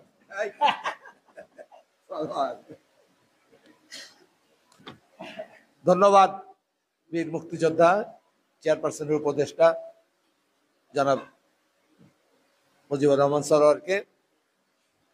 সরোয়ার ভাই তো নামটা বলেই ফেললো। আর আমরাও যারা এখনো জাতীয়তাবাদী মুক্তিযোদ্ধা দল করি, আমাদের কাছে বিশ্বস্ততার প্রতীক, আদর্শের প্রতীক, সৎ ও আদর্শ রাজনীতি আমাদের দলের জন্মদাতা, স্বাধীনতার ঘোষক জিয়াউর রহমান সাহেব, তার সততা নিয়ে আজকে তার যত বড় শত্রু হোক তার সততা নিয়ে কোনো প্রশ্নই আসে না। ঠিক আমরাও মনে করি মেজর হাফিজউদ্দিন আহমেদ বীর বিক্রম তেমনই একজন মানুষ। বিএনপি থেকে রাজনীতি করে কিন্তু মেজর হাফিজ পার্লামেন্টে আসেন নাই, উনি স্বতন্ত্র জায়গা থেকেই সংসদ সদস্য নির্বাচিত হয়েছিলেন এবং পরে বিএনপি রাজনীতিতে ছিলেন। আজকে মেজর হাফিজের মতো সৎ, পরীক্ষিত, দেশপ্রেমিক মানুষের নেতৃত্ব প্রয়োজন, যারা সাহসের সাথে এই খুনি হাসিনার সকল ষড়যন্ত্রের মোকাবেলা করতে পারবে। মুজিবুর রহমান সরোয়ার যে কথাটা বললো, আরে মাইনের বদলে মায়ের দরকার। কাদেরকে নেতৃত্ব দেন? ঢাকা শহরের রাস্তাঘাট চেনে না, ঢাকার লোকজনদেরকে চেনেন না, ঢাকায় পরীক্ষিত রাজনৈতিক নেতা কর্মী নাই। সেদিন যদি 800-1000 ভলেন্টিয়ার রাখা হতো, যারা ঢাকা শহরে জন্ম থেকে বড় হয়েছে, যারা ঢাকা শহরের প্রত্যেকটা রাস্তাঘাট চেনে, তাদেরকে যদি দায়িত্ব দেওয়া হতো, 28 তারিখে আমরা পারতাম, অবশ্যই পারতাম। এত বড় সমাবেশ, এত জনপ্রিয়তা, এত মানুষের বিশ্বাস, আমরা হেরে গেলাম। তাই আজকে সঠিক নেতৃত্বের প্রয়োজন, সৎ, সাহসী, শহীদ জিয়া রহমানের মতো একজন আদর্শ সাহসী মানুষের নেতৃত্ব প্রয়োজন। আমরা মনে করি তাদের মধ্যে মেজর হাফিজ অন্যতম, যার নেতৃত্বে বাংলাদেশের অন্তত পক্ষে যারা অস্ত্র হাতে যুদ্ধ করেছিলাম 90% মানুষ বিএনপিকে সমর্থন করে, মেজর হাফিজকে একজন জিয়াউর রহমানের আদর্শের সৈনিক হিসাবে বিশ্বাস করে। তাই এবার আপনাদের সামনে বক্তব্য রাখবেন আজকের সবার সম্মানিত প্রধান অতিথি, আমাদের সকলের অহংকার, মুক্তিযুদ্ধের অহংকার, বিএনপির অহংকার, বিএনপির ভাইস চেয়ারম্যান, যুদ্ধকালীন জেড ফোর্সের উপ অধিনায়ক মেজর হাফিজউদ্দিন আহমেদ বীর বিক্রম এবার আপনাদের সামনে বক্তব্য রাখবেন।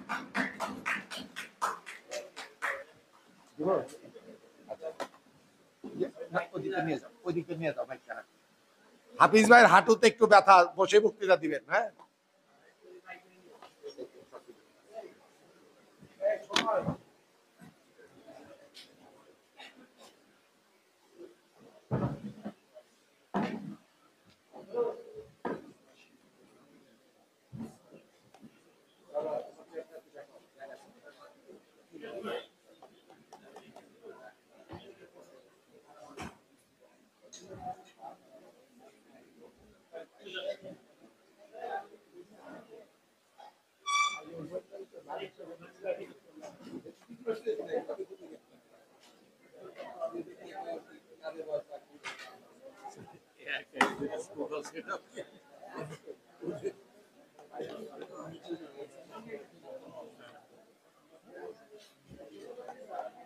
বিসমিল্লাহির রহমানির রহিম।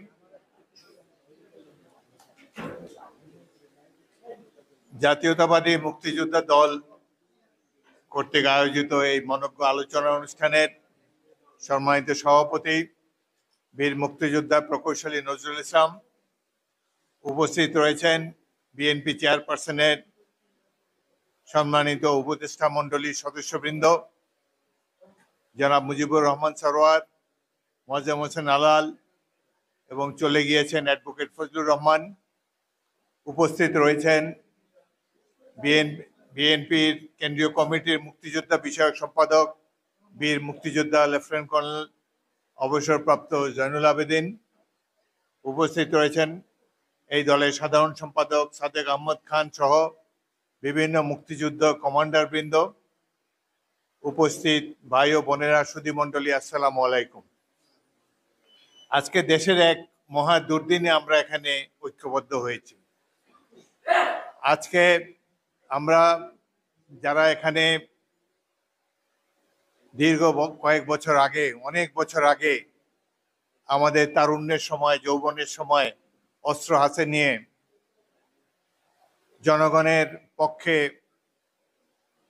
পাক বাহিনীর বিরুদ্ধে সংগ্রামে অবতীর্ণ হয়েছিলাম, তাদের বেশ কয়েকজন এখানে উপস্থিত রয়েছেন। আমি অনেক বছর রাজনীতি করি, এই বিএনপি করি 32 বছর, কিন্তু একমাত্র মুক্তিযোদ্ধা দলের মিটিং ছাড়া আর কোথাও যাই না, যাওয়ার আগ্রহ আসে না। মুক্তিযোদ্ধাদের সাথে আমাদের বন্ধন রক্তের বন্ধন। আমরা আর কিছু করতে পারি না পারি, অন্তত দেশের এই দুর্দিনে কি করা উচিত এই ধরনের সাজেশন রাখার মতো বুদ্ধি আমাদের সবাইরই আছে। আমরা সবাই এই দেশে পরীক্ষিত সৈনিক। যখন কাউকে খুঁজে পাওয়া যায় নাই, মর্টার মেশিন গানের গোলায় যখন সাধারণ মানুষ এবং রাজনৈতিক নেতৃবৃন্দ দিক বিদিক জ্ঞানশূন্য হয়ে পালিয়ে পাশের দেশে গিয়েছিলেন, জনগণকে রক্ষা করার জন্য যখন কাউকে পাওয়া যায়নি, তখন আমরাই সেদিন রণাঙ্গনে নেমেছিলাম। কেউ প্রশিক্ষিত সৈনিক ছিলাম, কেউ অনেকেই ছাত্র ছিলাম। আমরা সেই ছাত্রদেরকে ট্রেনিং দিয়েছি, পাক বাহিনীর বিরুদ্ধে যুদ্ধে অবতীর্ণ করেছি। 71 সময় ছিল আমাদের সবচেয়ে গৌরবের একটি সময়। 71 যে না দেখেছে সে বাঙালিদেরকে দেখেনি। কি বীর বিক্রমে সাধারণ মানুষ যুদ্ধ করেছে, তরুণ ছাত্ররা যারা একটা রাইফেল স্পর্শ করে দেখেনি কখনো, তাদেরকে আমরা 6 সপ্তাহ ট্রেনিং দেখেছি, কিংবা কাউকে 2 সপ্তাহ ট্রেনিং দিয়েছি। এটি নিয়েই তারা পাক বাহিনীর বিরুদ্ধে জীবন বিপন্ন করে যুদ্ধে অংশগ্রহণ করেছে। কিভাবে হেলায় তারা জীবন উৎসর্গ করেছে এটি দেখার সুযোগ অনেকেরই হয়নি, কারণ সেই ভয়াবহ রণাঙ্গনে সাধারণ মানুষের প্রবেশাধিকার ছিল না, তারা সবাই নিজের জীবন বাঁচাতে তখন ব্যস্ত ছিল। দেশ কত প্রিয় মানুষের কাছে সেটি আমরা লক্ষ্য করেছি। বিশেষ করে আমরা যারা সামরিক বাহিনীর সদস্য ছিলাম, আমরা যারা ছাত্রদেরকে ট্রেনিং দিয়েছি, যুবকদেরকে বিভিন্ন পেশার সাধারণ মানুষকে সংগ্রামে লিপ্ত করেছি, পাক বাহিনীর বিরুদ্ধে যাদেরকে নিয়ে যুদ্ধে অবতীর্ণ হয়েছিলাম, তাদের সে অমিত বিক্রম, সেই যুদ্ধের সাহস দেখে আমরা আজও অভিভূত হয়ে যাই। কিন্তু দুঃখের বিষয়, এই মুক্তিযোদ্ধাদের মূল্যায়ন স্বাধীন দেশে হয়নি। কারণ যারা রাজনৈতিক নেতৃবৃন্দ, তারা একটাই পারে, বক্তৃতা দিতে পারে, বক্তৃতায় এমন কথা বলবে যার নানা রকম অর্থ হতে পারে, যে যার সুবিধা মতো সেইভাবে পরবর্তীকালে দলীয় লোকেরা ব্যাখ্যাও দিতে পারে। কিন্তু এই মেশিন গানে গুলির সামনে জীবন উৎসর্গ করতে যে সাহস দরকার, যে ত্যাগের মনোভাব দরকার, যে দেশপ্রেম দরকার, সেটা আমাদের রাজনৈতিক নেতাদের মধ্যে খুঁজে পাওয়া যায় না। এটা হলো বাস্তবতা। আজকে অ্যাডভোকেট ফজলুর রহমান অনেকগুলো মূল্যবান কথা বলেছেন। একজন মুক্তিযোদ্ধার খেদোক্তি, তার বক্তব্যের প্রতিটি শব্দে আমি উপলব্ধি করেছি। এখানে অ্যাডভোকেট আলাল এবং মুজিবুর রহমান সরওয়ার, তারাও দীর্ঘদিন ধরে রাজনীতি করেন। এরা বিএনপি সম্পদ। এর আগেও আমি বিভিন্ন সময় যখন প্রেস কনফারেন্স করি, আমি সবসময় বলেছি যে বিএনপি যোগ্য নেতৃবৃন্দকে আরো উপযুক্ত মূল্যায়ন করা উচিত। আমি তাদের নাম উল্লেখ করে বলেছি, এরা দুর্দিনে বিএনপিকে ধরে রেখেছিল। সুদিনে অনেককেই পাওয়া যাবে, কিন্তু দুর্দিনে এই দুর্বৃত্ত আওয়ামী লীগের গোলাগুলি লগি বইটার সামনে দাঁড়াতে হলে অনেক সাহসী সৈনিকের প্রয়োজন। বিএনপি ধীরে ধীরে সেই সাহসী সৈনিকদেরকে অবমূল্যায়ন করা হয়েছে দেখে আমি অত্যন্ত ব্যথিত। আজকে এমনি অত্যন্ত বেদনাহত চিত্তে এখানে উপস্থিত হয়েছে। বেগম খালেদা জিয়া অত্যন্ত অসুস্থ। এত বছরে আমি দুদিন তার সাক্ষাৎ করতে পেরেছি, গত রমজানের ঈদে এবং এই গত কোরবানি ঈদে তার সাথে সন্ধ্যার পরে তার বাসায় দেখা করতে গিয়েছিলাম।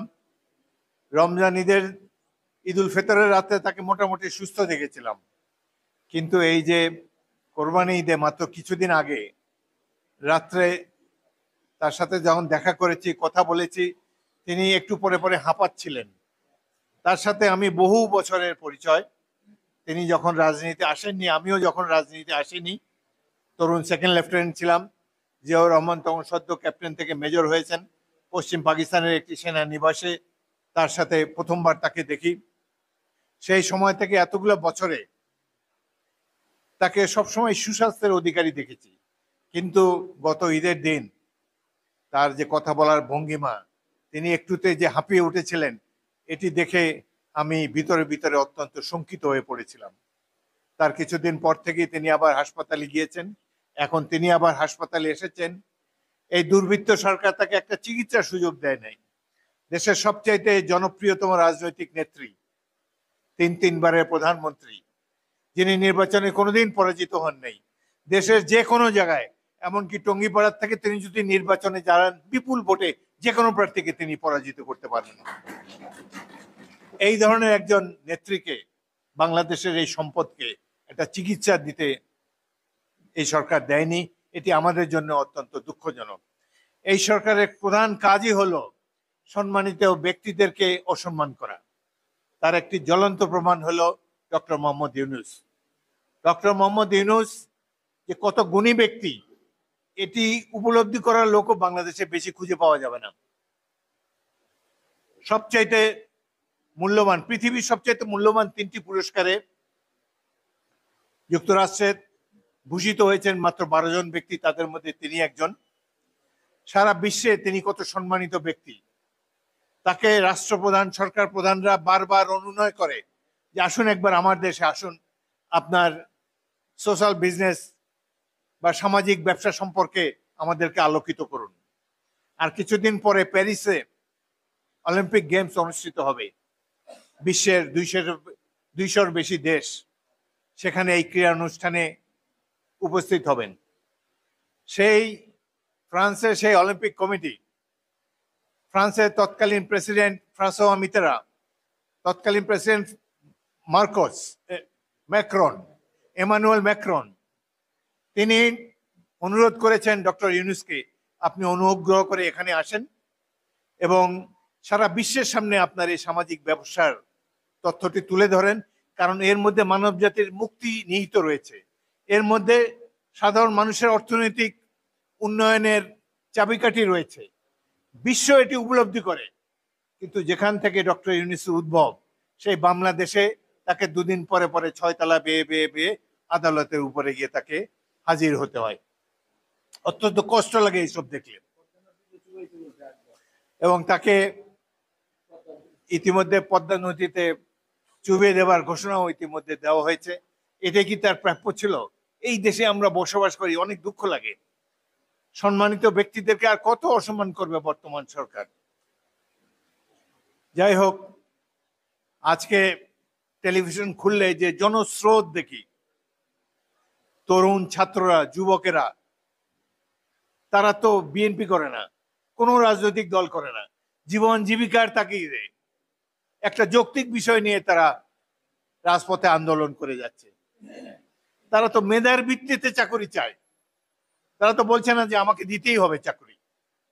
পৃথিবীর কোনো দেশে 56 ভাগের কোটা নাই, পৃথিবীর কোথাও নাই এটি। যেহেতু আমাদের দেশে অনির্বাচিত সরকার, রাজনীতির হয়েছে ব্যাপক দুর্বৃত্তায়ন, সেই কারণে এই ধরনের কোটা ব্যবস্থা, যেটি অসভ্যতার পরিচায়ক, এখনো বাংলাদেশে বিদ্যমান রয়েছে। একবার আদালত রায় দিয়েছিল কোটা ব্যবস্থা বিলুপ করে, এখন আবার অদৃশ্য সুতার টানে এখন করে আবার নতুন করে কোটা ব্যবস্থা চাপিয়ে দেওয়ার জন্য চেষ্টা করা হচ্ছে। আমাদের দল থেকে এবং আমরা এখানে সবাই এই কোটা আন্দোলনে বা বৈষম্যের বিরুদ্ধে যে আন্দোলন তরুণ সমাজ, ছাত্র সমাজ বর্তমানে করে যাচ্ছে, আমরা তার প্রতি অকুণ্ঠ সমর্থন জানাই। 71 মুক্তিযুদ্ধ ছিল গণতন্ত্রের জন্য যুদ্ধ। এই যুদ্ধে আপনারা অংশগ্রহণ করেছিলেন তার 3টি মূল লক্ষ্য অর্জনের জন্য: সাম্য, সামাজিক সুবিচার, মানবিক মর্যাদা। এটি মাত্র মানুষ হিসাবে মর্যাদার জন্য আমাদের যাতে একটি মনোভাবের, আমাদের মতের যাতে মূল্য থাকে, আমাদের ভোটের যাতে মূল্য থাকে, সেই জন্য আমরা জীবন বাজি রেখে যুদ্ধে অংশগ্রহণ করেছিলাম। আজ এত বছর পর দেখা যাচ্ছে দেশে গণতন্ত্র নাই। যে গণতন্ত্রের জন্যই আমরা মূলত যুদ্ধ করেছিলাম, এই দেশ থেকে গণতন্ত্রকে নির্বাসনে পাঠিয়ে দেওয়া হয়েছে। আমাদের এখানে প্রত্যেকটি মুক্তিযোদ্ধা বলেছে যে আমরা মুক্তিযুদ্ধে কোটা চাই না, আমরা বৈষম্যমূলক একটা রাষ্ট্র ব্যবস্থা চাই, মেধার ভিত্তিতে চাকরি পাক, এটাই আমরা চাই। এখানে অত্যন্ত দুঃখ লাগে, এক তরুণদের সামনে কি ভবিষ্যৎ আছে? এই যে মুক্তিযোদ্ধা কোটা রাখা হয়েছে, এরা কারা মুক্তিযোদ্ধা? এখানে তো প্রকৃত মুক্তিযোদ্ধারা নাই। যুদ্ধের সময় ছিল মুক্তিযোদ্ধার সংখ্যা 80,000। আমরা মুক্তিযুদ্ধের কমান্ডার ছিলাম। আমার অধীনে 500 ছাত্রই ছিল। ইস্ট বেঙ্গল রেজিমেন্টের একটি ব্যাটালিয়নের কমান্ডার ছিলাম। সেখানে 500 সৈনিককে আমি রিক্রুট করেছিলাম, ছাত্রকে আমি রিক্রুট করেছিলাম আমার ব্যাটালিয়নের জন্য। এইসব ছাত্ররা বীর বিক্রমে যুদ্ধ করেছে, এদের 100 জন জীবন দিয়েছে সম্মুখ যুদ্ধে। তারপর 16 ডিসেম্বরের পর এরা যে যার বাড়িতে চলে গেছে, আবার স্কুল কলেজ বিশ্ববিদ্যালয়ে ভর্তি হয়েছে, আবার পড়াশোনা করেছে। তারা তো কোনো কোটা চায় নাই। এই কোটা দেওয়া হয়েছে এই যে ভুয়া মুক্তিযোদ্ধাদের জন্য, যারা আওয়ামী লীগ করে সেই ধরনের ভুয়া মুক্তিযোদ্ধারা এই কোটা পাবে, সেই জন্যই তারা এই আন্দোলন করছে। আমরা এই ধরনের সকল ধরনের কোটার বিরুদ্ধে। খুব বেশি হলে 5% কোটা থাকতে পারে, বাকি 95% মেধার ভিত্তিতে নিয়োগ দেওয়া হোক সরকারি চাকরিতে। এটাই আমরা আজকে এই সভা থেকে দাবি করছি। শিক্ষকরাও আন্দোলন করছেন। আমরা এখানে সবাই ঢাকা বিশ্ববিদ্যালয়ের ছাত্র ছিলাম। কি চমৎকার পরিবেশ ছিল, কি সব ব্যক্তিরা তখন ভাইস চ্যান্সেলর ছিলেন। আমাদের শিক্ষকরা, তারা তো পিতার চেয়েও বেশি মর্যাদা পেত আমাদের কাছে। আজকে যারা প্রকৃত শিক্ষকের দাবিদার, এদের অনেকে দলীয় কোটায় চাকরি পেয়েছে। সবচাইতে বেশি যাদেরকে দেখা যায় টেলিভিশনে আওয়ামী লীগের পক্ষে সাফাই গাইছে, এদের অনেকে পরীক্ষায় ফার্স্ট ক্লাস নাই, দ্বিতীয় শ্রেণীতে কোন রকম পাশ করেছেন। এদের ঢাকা বিশ্ববিদ্যালয়ে শিক্ষক হওয়ার যোগ্যতাই নাই, তাদেরকে আওয়ামী লীগ শিক্ষক বানিয়েছে। এখন তারা শিক্ষক নেতা ছেড়ে দেশের জনগণকে ভুল পথে পরিচালিত করছে। যেই শিক্ষক সমাজ আমরা সবাই শ্রদ্ধা করি, তারা সমাজকে আলোর পথ নির্দেশ করবেন, কিন্তু এই যে দেশে গণতন্ত্র নাই, দেশে মানুষের ভোটাধিকার নাই, একটি কথা তো তারা বলেন না গণতন্ত্রের পক্ষে। এই যে ভারতবর্ষ আজকে আমাদের উপরে রেল লাইন চাপিয়ে দিতে চাচ্ছে, শিলিগুড়ি করিডোরের একটি অল্টারনেটিভ হিসাবে তারা চিলাহাটি দিয়ে আরেকটা রেলওয়ে লাইন চায়। এটা তো দেশের গণ জানে না। দেশের মালিক যদি জনগণ হয়ে থাকে, তাহলে দেশের জনগণ মালিকের কাছ থেকে সম্মতি নিতে হবে এই ধরনের চুক্তি করার আগে। কিন্তু দুঃখের বিষয়, এই সরকার একের পর এক নানা ধরনের চুক্তি করে ভারতে গিয়ে, যে চুক্তি সম্পর্কে জনগণ জানে না, যে চুক্তি জাতীয় সংসদে উপস্থাপিত হয় না, যে চুক্তি গণবিরোধী, কেবলমাত্র আওয়ামী লীগকে ক্ষমতা রাখার জন্য, ভারতের স্বার্থ হাসিল করার জন্য এইসব চুক্তি। আমরা এইসব চুক্তি মানি না। তিস্তা নদীর একটা সমাধান হবে চীনে, আমরা আশা করেছিলাম। চীন বর্তমানে একমাত্র দেশ যারা উদারভাবে বিভিন্ন উন্নয়নশীল রাষ্ট্রে অর্থ সাহায্য করে থাকে। বাংলাদেশে অবকাঠামো নির্মাণে তারা সবচেয়ে বেশি সাহায্য করেছে সাম্প্রতিককালে।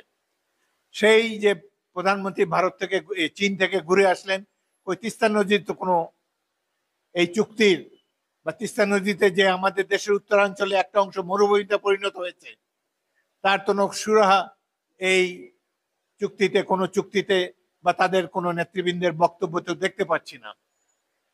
তিস্তা নদীর সমস্যা উদ্ভব হলো কোত্থেকে? ভারত বাংলাদেশ সীমান্তের একটু উপরেই গজলডোবাতে ভারত একটি ব্যারেজ নির্মাণ করে তিস্তা নদীর পানি আটকে দিয়েছে, যার ফলে তিস্তা নদীর পানি বাংলাদেশে প্রবেশ করতে পারে না। আমাদের দেশের উত্তরাঞ্চলে বিরাট একটি অংশ ধীরে ধীরে মরুভূমিতে পরিণত হয়েছে। পানির অভাবে কৃষক পানি পায় না, চাষ করতে পারে না। এই দুঃসহ অবস্থার সৃষ্টি করেছে প্রতিবেশী রাষ্ট্র ভারত।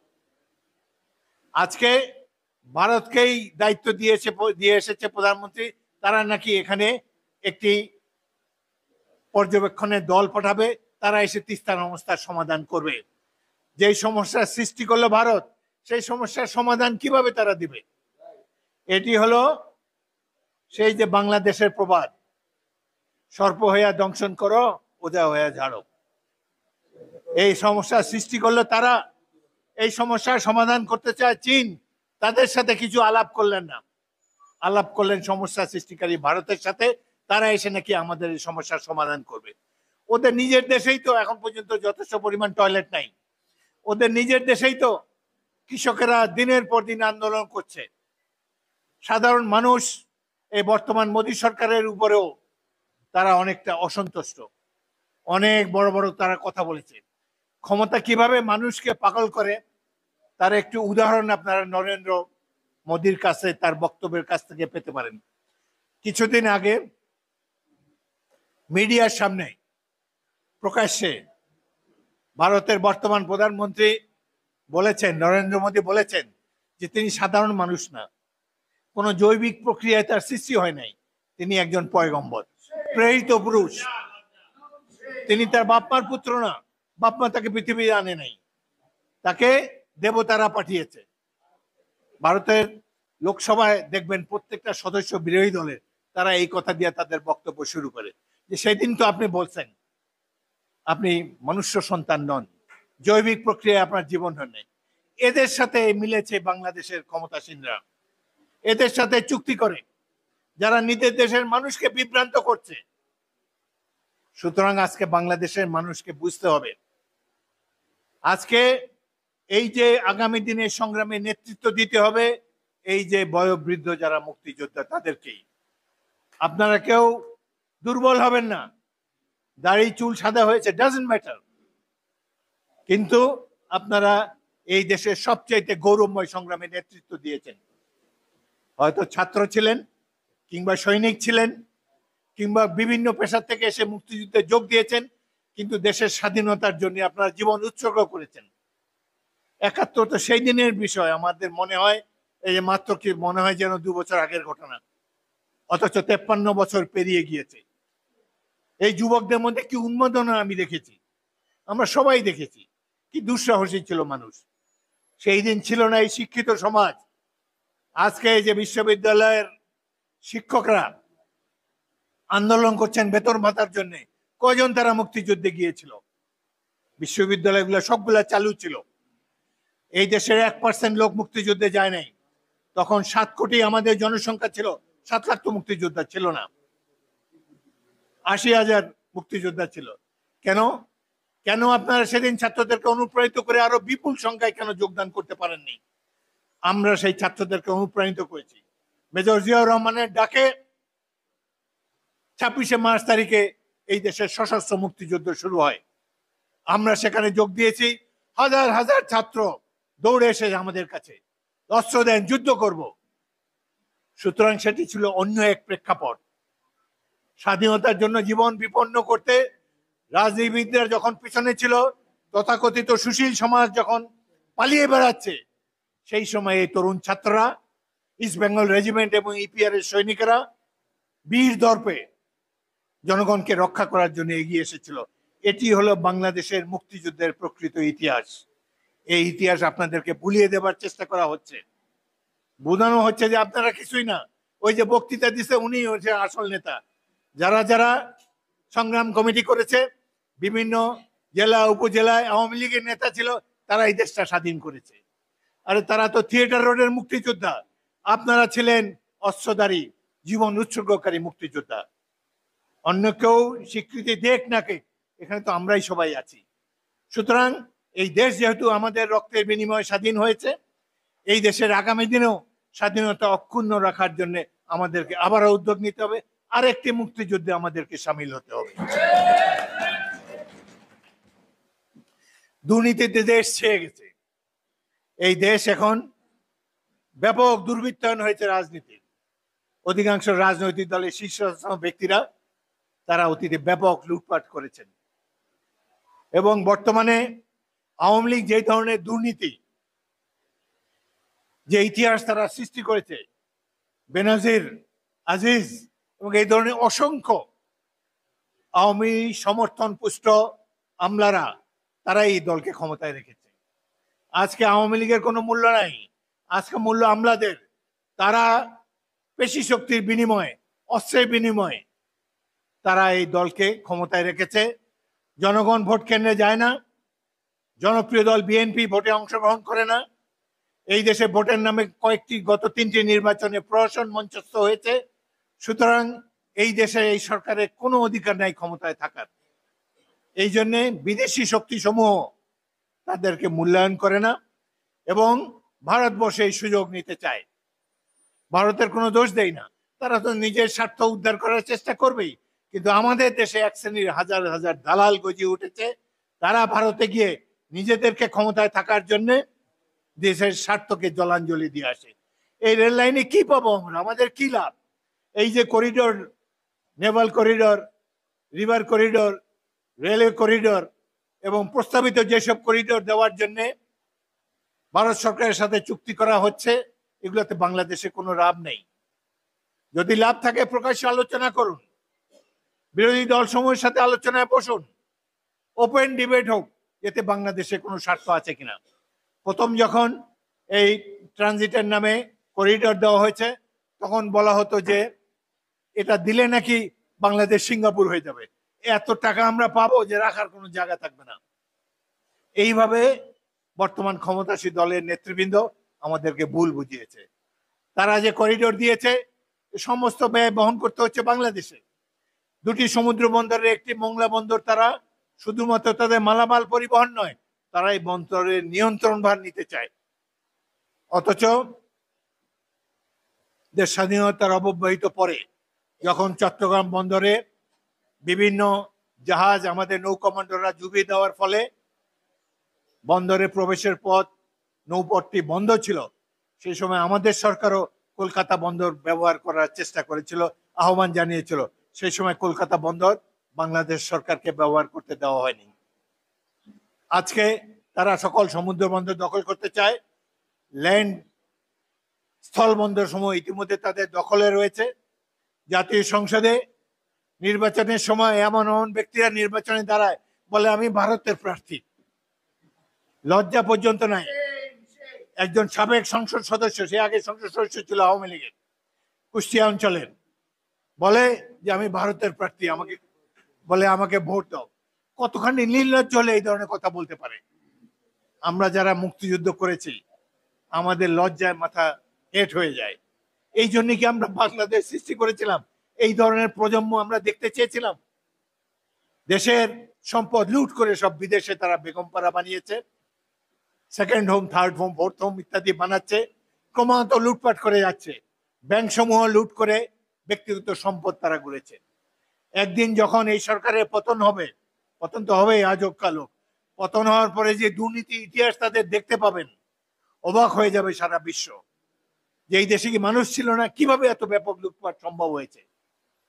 বাংলাদেশের ব্যাংকের যখন কয়েক হাজার ডলার লুটপাট করে নিয়ে গেছে একটা হংকং ভিত্তিক একটি মাফিয়া চক্র, বাংলাদেশ ব্যাংকের গভর্নর অর্থমন্ত্রীকে জানায় নাই 2 মাস। তিনি প্রধানমন্ত্রীকে জানিয়েছেন, কেউ কিছু জানতো না। 2 মাস পর কিভাবে এটা প্রকাশ হয়ে গেল। সিঙ্গাপুর থেকে প্রকাশ হয়েছে। বাংলাদেশ ব্যাংকের টাকা হাইজ্যাকাররা লুট করে নিয়ে যায় ডিজিটাল পদ্ধতিতে। অর্থমন্ত্রী জানে না, ব্যাংকের চেয়ারম্যান, স্টেট ব্যাংকের গভর্নর চুপ করে থাকে, শীর্ষস্থানীয় রাজনৈতিক নেতৃবৃন্দ চুপ করে থাকে, যেন লুটপাটের জন্য এই দেশটা সৃষ্টি হয়েছে। কি দুঃখের বিষয়, কি দেশে আমরা বসবাস করছি। আর যখনই সাধারণ মানুষের মধ্যে প্রতিরোধ করার আকাঙ্ক্ষা জেগে ওঠে, তখনই তারা মোতায়েন করে ছাত্রলীগকে। এই ছাত্রলীগ তো ছাত্র নামের কলঙ্ক। বাংলাদেশের স্বাধীনতা অর্জন করেছে ছাত্ররা। যখন কেউ স্বাধীনতার কথা বলে না, যখন কোনো রাজনৈতিক নেতৃবৃন্দ স্বাধীনতার শব্দটা উচ্চারণ করে না, ঢাকা বিশ্ববিদ্যালয়ে কয়েকজন ছাত্র স্বাধীনতার জন্য সংগ্রাম তারা শুরু করেছিল। গৌরবময় ইতিহাস রয়েছে এই দেশের ছাত্রদের। আজকে তারা আওয়ামী লীগের লাঠিয়াল বাহিনীতে পরিণত হয়েছে। একটা যৌক্তিক দাবিতে মেধার ভিত্তিতে চাকরি হবে, এই ধরনের মুক্তিকামী, এই ধরনের সুনাগরিকদের বিরুদ্ধে অস্ত্রশস্ত্র লাঠি ব্যবহার করার জন্য ছাত্রলীগকে একতাবদ্ধ করা হচ্ছে। এই কি ধরনের দেশে আমরা বসবাস করছি? আমাদের সকলেরই বয়স হয়েছে, এই ধরনের দেশ দেখবো কোনদিন কল্পনা করি নেই। রাস্তায় যত ঘুমাই এখনো সেই 53 বছর আগে স্বপ্ন দেখি, লুঙ্গি পরা, খালি গায়ে দৌড়ে এসে ছাত্র যুবকরা বলছে স্যার একটা অস্ত্র দেন, যুদ্ধ করব। এখন তো সেই আর্জ দেখি না। ছাত্রদেরকে নিয়ে যুদ্ধ করেছি, কোথায় এখন সেই ছাত্র? এখন তো ছাত্ররা খালি মোবাইল টিপাটিপি করে, গার্লফ্রেন্ডের সাথে চ্যাটিং করে। এই দেশে যে গণতন্ত্র নাই, এদের তাদের দায়িত্ব নাই? তাদের পূর্বসূরি ছাত্ররা, আমরা যারা এখানে চুল দাড়ি পাকা, আমরা তো আমাদের দায়িত্ব পালন করেছি। যৌবনে জীবন উৎসর্গ করার জন্য গিয়েছি, যুদ্ধে আহত হয়েছি। পাক বাহিনীর গোলাগুলির বিরুদ্ধে সাধারণ ছাত্ররা যারা একটা অস্ত্র কোনদিন দেখে নেই, তারা কি বীর বিক্রমে যুদ্ধ করেছে, আমরা তো তার সাক্ষী। আজকে এই ধরনের ছাত্রদেরকে, নূতন প্রজন্ম যারা মুক্তিযুদ্ধের চেতনাকে ধারণ করে সামাজিক সুবিচার প্রতিষ্ঠিত করে চেষ্টা করে, তাদের দমন করার জন্য পুলিশ বাহিনী এবং ছাত্রলীগ বাহিনীকে মাঠে নামিয়েছে বর্তমান এই ক্ষমতাসীন দল। গণতন্ত্রকে তো নির্বাসনে পাঠিয়ে দিয়েছে। সাধারণ মানুষের রুজি রোজগারের অধিকারকেও তারা আজকে বিলম্বিত করার চেষ্টা করছে।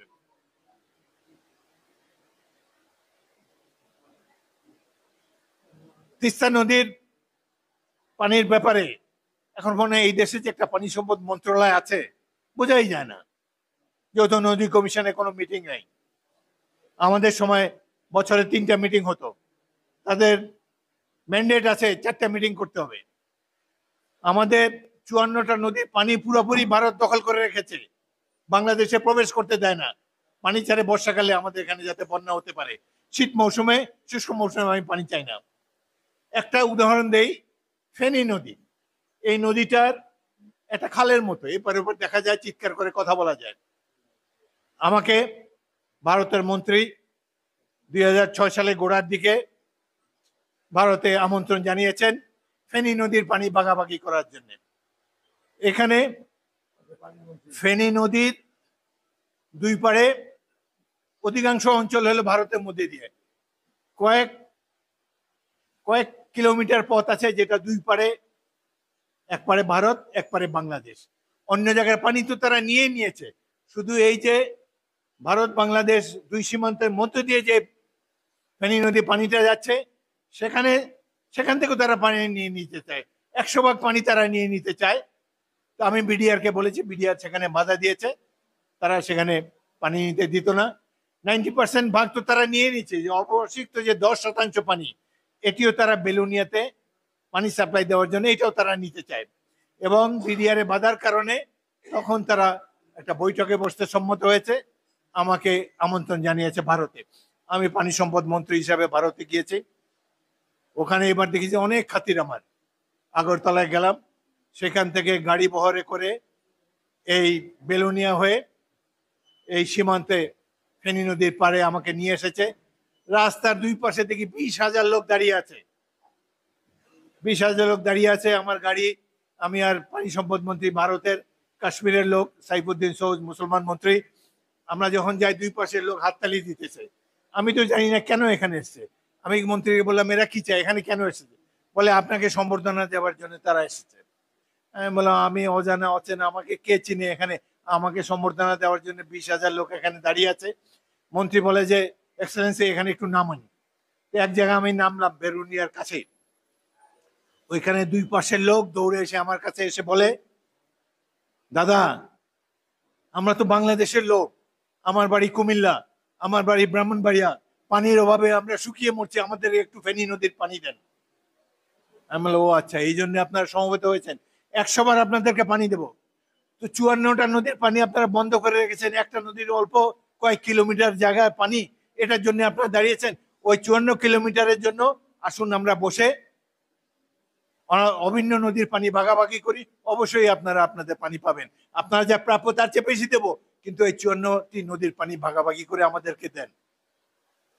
তারা 54টা তো নিয়েছে, এই যে 10% পানি ফেনী নদীর সেটাও তারা নিতে চায়। আমি এসে আবার মেজর জেনারেল শাকিলকে ডাকালাম, বিডিআর এর ডাইরেক্টর জেনারেল। আমি বলছি, শাকিল খবরদার, এক ফোঁটা পানি যেন এখান থেকে কেউ না নিতে পারে। এখানে অন্যান্য জায়গায় আমরা চুক্তি হবে, তিস্তার চুক্তি হবে, গঙ্গার চুক্তি রিনিউ হবে, অন্যান্য 7টি নদী, মনু, মোহরী, দুধকুমার, ধরলা, মনু, এসবের গোমতী, এইসব নদীর পানি ভাগাভাগি হবে 7টা নদীর, তারপরে আমরা ফেনী নদীর পানি দেব। শাকিল বলে, আমি অর্ডার দিয়েছি টেলিস্কোপ লাগানো রাইফেল ইম্পোর্ট করার জন্য, এক ফোঁটা এক বালতি পানি কেউ নিতে পারবে না। তারপরে সরকার পরিবর্তন হয়ে গেল, কারচুপির নির্বাচনে আমাদেরকে পরাজিত হলো, তারপরে আওয়ামী লীগ ক্ষমতায় আসলো, আর জিজ্ঞাসাও করে নাই, ফেনী নদীর পানি দিয়ে আসছে সেই দিন। বর্তমান প্রধানমন্ত্রী ফেনী নদীর পানি তাদেরকে দিয়ে এসছে কোনো ধরনের সমঝোতা ছাড়া, কোনো ধরনের বৈঠক ছাড়া। তারা বলে মানবিক কারণে দিয়েছে। আমরা যেখানে বাংলাদেশের বিএনপি সরকার সব সময় জনগণের স্বার্থ রক্ষার জন্য আমরা শক্ত পদক্ষেপ নিয়েছি। প্রেসিডেন্ট জিয়াউর রহমান ফারাক্কার পানির জন্য জাতিসংঘের দ্বারস্থ হয়েছিলেন এবং পানির ন্যায্য হিস্সা তিনি আদায় করেছিলেন। আমরা সেই দল করি, জিয়াউর রহমানের দল করি। অথচ আজকে কেবলমাত্র ক্ষমতায় টিকে থাকার জন্য বর্তমান ক্ষমতাসীন দল দেশের স্বার্থকে জলাঞ্জলি দিয়েছে। কোথায় গেল তিস্তা নদীর পানি? কেন চীনের সাথে চুক্তি হলো না? কারোর সাথে চুক্তি করার দরকার নাই। যারা এই পানি বন্ধ করে রেখেছে তাদের সাথে কোনো রকমের সমঝোতায় যাবেন না, তাহলে আবারও আমরা প্রতারিত হব। এটি একটি শিশুও বোঝে।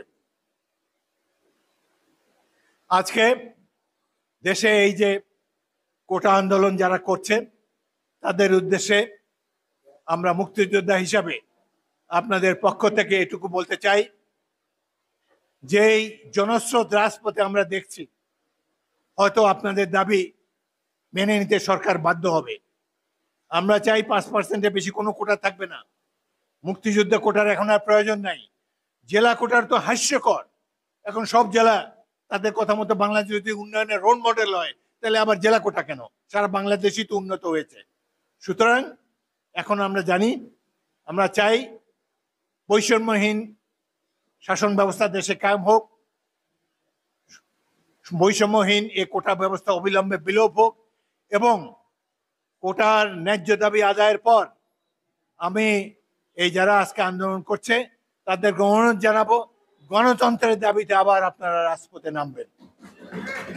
আমরা আপনাদের সাথে থাকবো, এই পক্ষকেশ মুক্তিযোদ্ধারা আপনাদের সাথে থাকবে। এই পরিণত বয়সে আমরা যে এই গণতন্ত্রের জন্য যুদ্ধ করেছি, আবার এই গণতন্ত্র প্রতিষ্ঠিত করতে চাই। আবার এই দেশে দুর্বৃত্তায়নের রাজনীতির অবসান চাই। যোগ্য ব্যক্তিদের উপযুক্ত স্থানে আমরা দেখতে চাই। এই যারা বাংলাদেশের ব্যাংক সমূহকে লুটপাট করেছে তাদের বিচারও দেখতে চাই। অসংখ্য লুটেরা এখনো বাংলাদেশের সমাজ দেহে বিদ্যমান।